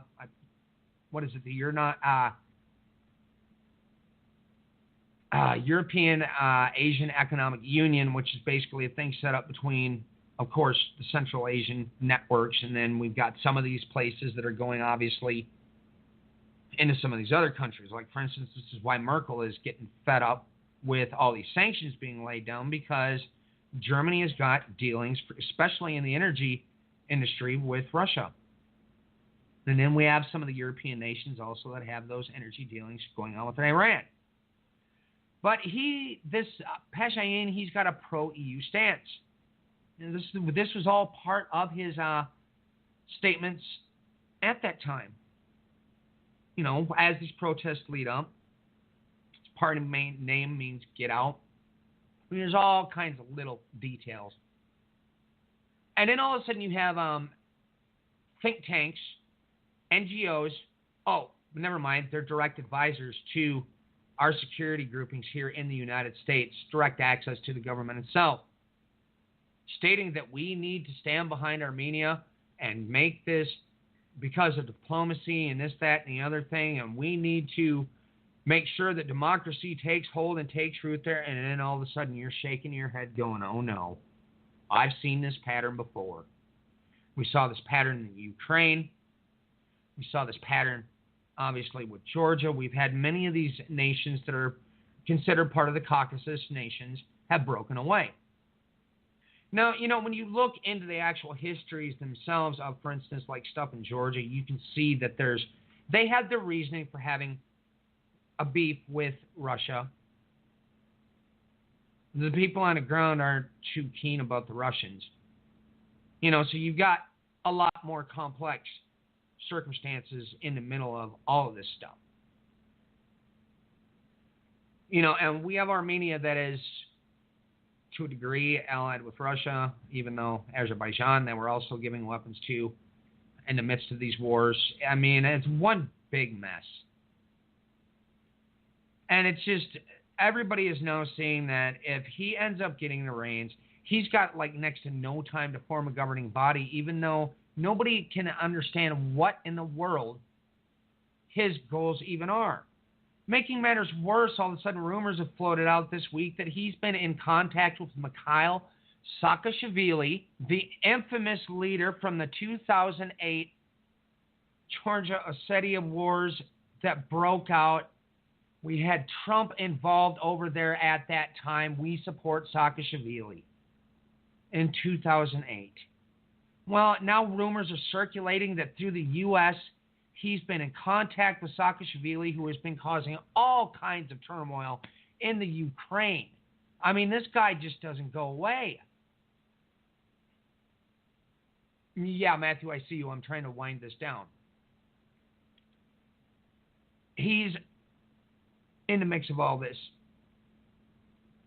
For Pete's sakes, this just gets more interesting by the minute. And, I mean, I was rather irritated as time went on here because, of course, you had Radio Free, I believe it's Europe, and Radio Free this, that, and the other thing. Well, look, folks, this is documented historic fact that those radio groups used to be propaganda fronts run directly by the CIA, directed right at Russia during the Cold War.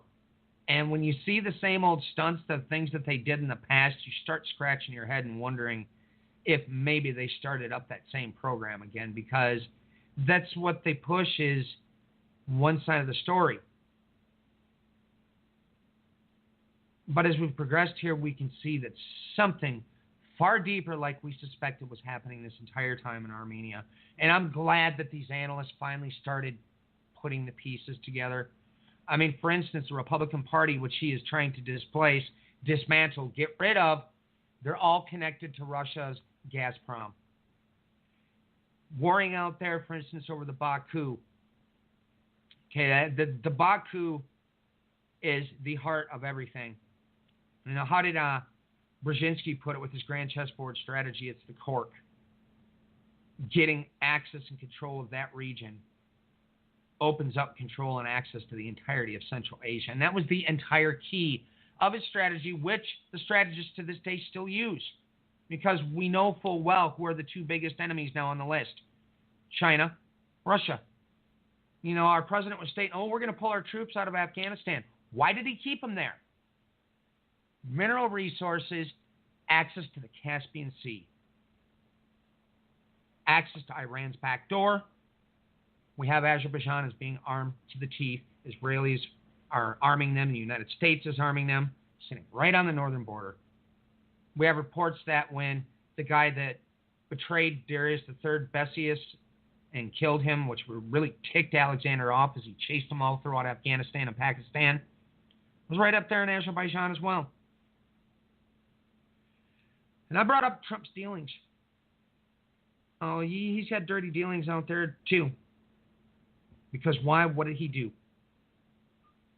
Well, he made a deal out there to build a Trump Tower with the guy that was skirting Iranian sanctions illegally. And then, of course, his son, who was little, that's who they claimed the deal was through. He was like 19 at the time or something when everybody knew that it was actually the other guy.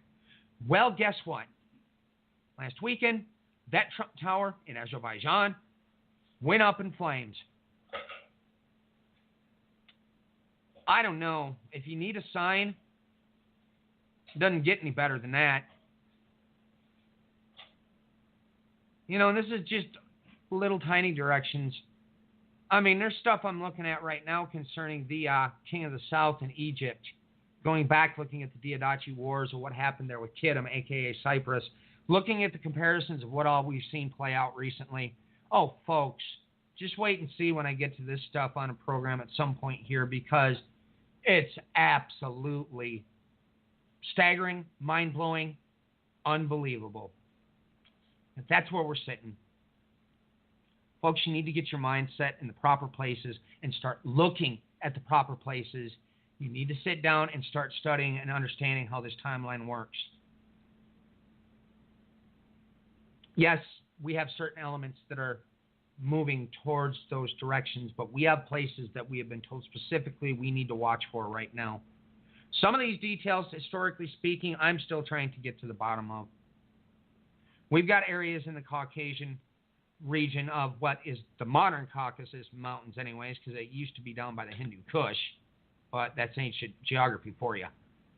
But nonetheless, there's a lot of these areas I want to go over with a fine-tooth comb because, well, they're all important in this huge mix of things that are going on. That Caspian Sea basin is one of the most important geopolitical markers on the map. And the history around that area is completely off the charts. So this is where we have to start putting our gaze on these areas that are of utmost importance as we definitely are rolling full speed ahead here. With that, I've jumped over the 2-minute mark after midnight my time. I'm going to hand it back over. Clinton, did you have any comments about Brian's diatribe or further things you wanted to talk about? Well, I mean, we have so many things that are happening just everywhere. And, you know, I think Brian puts it together in a very nice way to show, like, the history behind the aspect of everything. But there's one thing I wanted to talk about that you hit on, and it just kept sticking with me, all these mines they're collapsing everywhere. And I came across another one that happened in Pakistan today. 16 miners were killed in a Pakistani mine explosion. So yeah, I think you may be onto something with these mines that are blowing up and collapsing on people. Well, it was the location that got my attention once you sent me the link. It was in Quetta.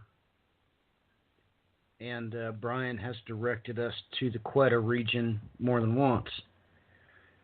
So I don't know what made this get my attention. That's 3 mines in one day.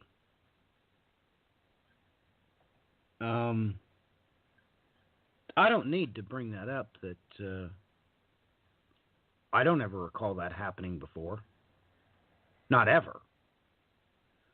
I mean, we always get news about mine collapse when they happen. They always make big news, but 3 in one day? I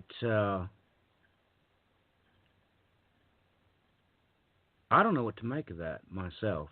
I will say this, that during the show I was sent a question. What is the 82-day countdown? And I get a chuckle out of that. I obviously wasn't going to tell anybody what that was a countdown to, but I will tell you this. It's a countdown to the day of the breaking of the axe, ladies and gentlemen. There was a day when the Holy Temple existed that they would cut all the firewood for the altar, and it was completed on the same day every year. When they were done cutting the firewood, they would celebrate by feasting and rejoicing, and they would ceremoniously break all the axes that they had cut the wood with. That's what this is a countdown to. That day. Now, that's not the only thing going on that day, but I will speak about this biblically.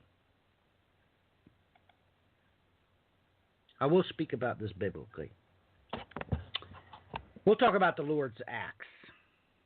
Isaiah chapter 10, verse 15. Shall the axe boast itself against him that heweth wherewith?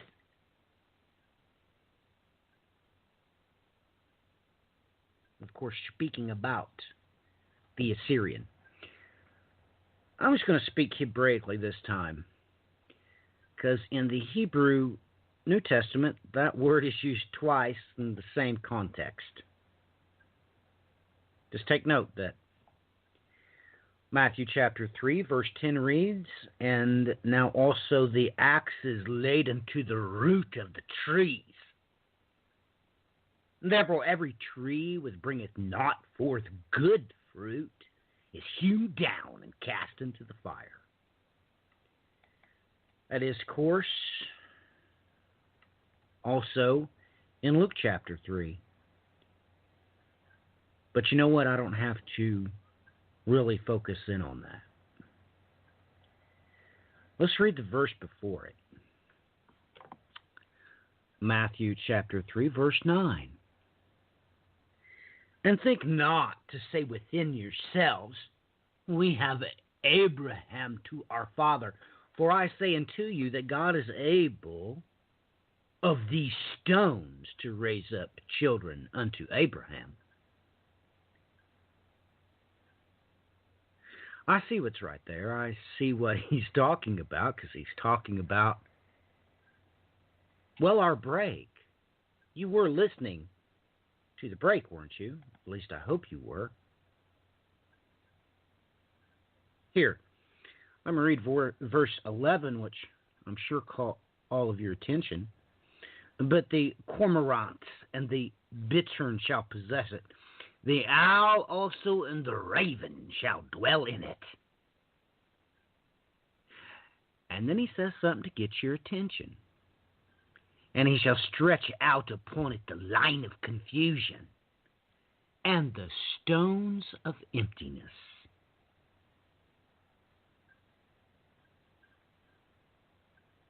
Ah, yes. I know what he's talking about. Do you? Do you know what he's talking about? Because I do. Interestingly enough, it reminds me of the dream I had the other day, where I was found myself in Sicily. I went to get my daughter yesterday from an institution of higher learning to bring her back home. Wow, 800 miles in one day. Interestingly enough, there was but one brother that saw my journey and texted me to make sure I was all right. On the way back, we got into a little conversation about it, and well, my daughter knew exactly the thing to ask me. Daddy, where's that sort of thing in the Bible? And I just laughed. I said, nobody ever had the wherewithal to ask me. Well, honey, that is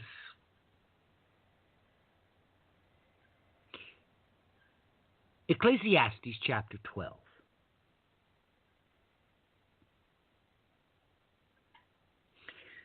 There's a whole lot more that the Bible can instruct you in, ladies and gentlemen, if you would just get your eyes off the entertainment industry.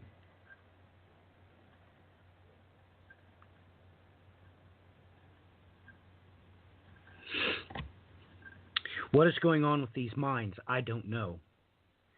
But I am sure that if somebody keeps their eye out for it now, I'm sure they're going to get a whole lot more information because, of course, this coincides with the spherical voids, ladies and gentlemen.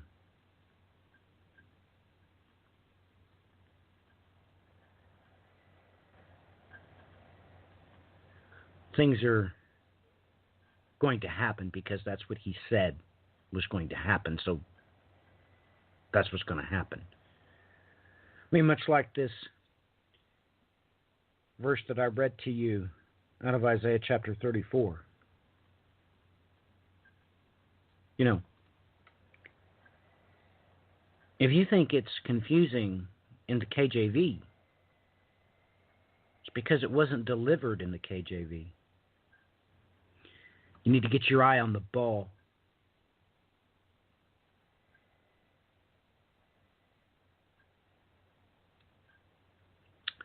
Well, Clinton, your closing comments, and don't forget your website information, please.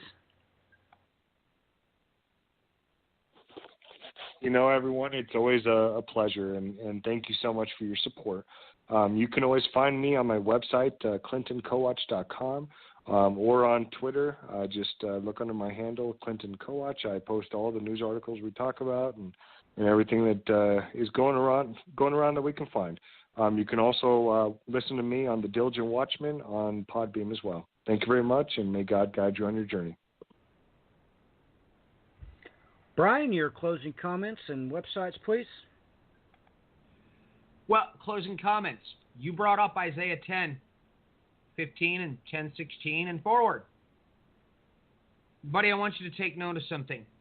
Mene, which is the Manian Empire.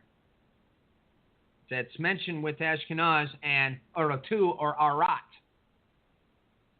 In Isaiah 10:15 and 10:16, there's two words that have Mene included in it. But here's one in 10:16 that should catch everybody's attention, because I brought up the oil. The word mashmin, which means essentially to break it down, fatness, fat pieces. But then the next definition, oil. And then it says, comma, olive oil. Folks, they knew about oil in ancient times. As a matter of fact, they traded in it from ancient Azerbaijan. So now we got two markers, and I'm glad Matthew brought that up. And I just put the further dot at the end. If you want to follow me on Twitter, it's Overt Attention Show. You can find me at overtattention.show.com, Blog Talk Radio, Overt Attention Show. And to make it easy for emailing, thebandsofTime@gmail.com. Thanks for joining us. God bless. As for me, ladies and gentlemen, I have no want or desire to give out my stuff. If you got questions about the Bible, God's holy word, he'll let you know where to go.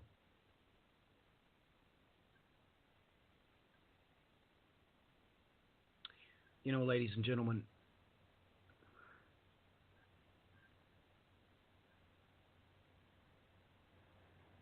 when you read a verse, like the verse that I read a few minutes ago, or any verse for that matter, if you don't understand it, it's because you never asked the question. Because you never hear it the way he said it. You never read it in the way he wrote it. Because, let's just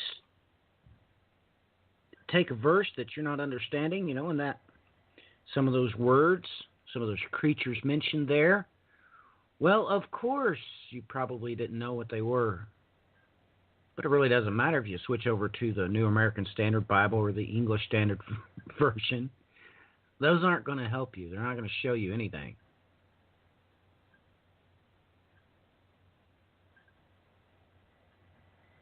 Until next time, ladies and gentlemen, God bless. Godspeed.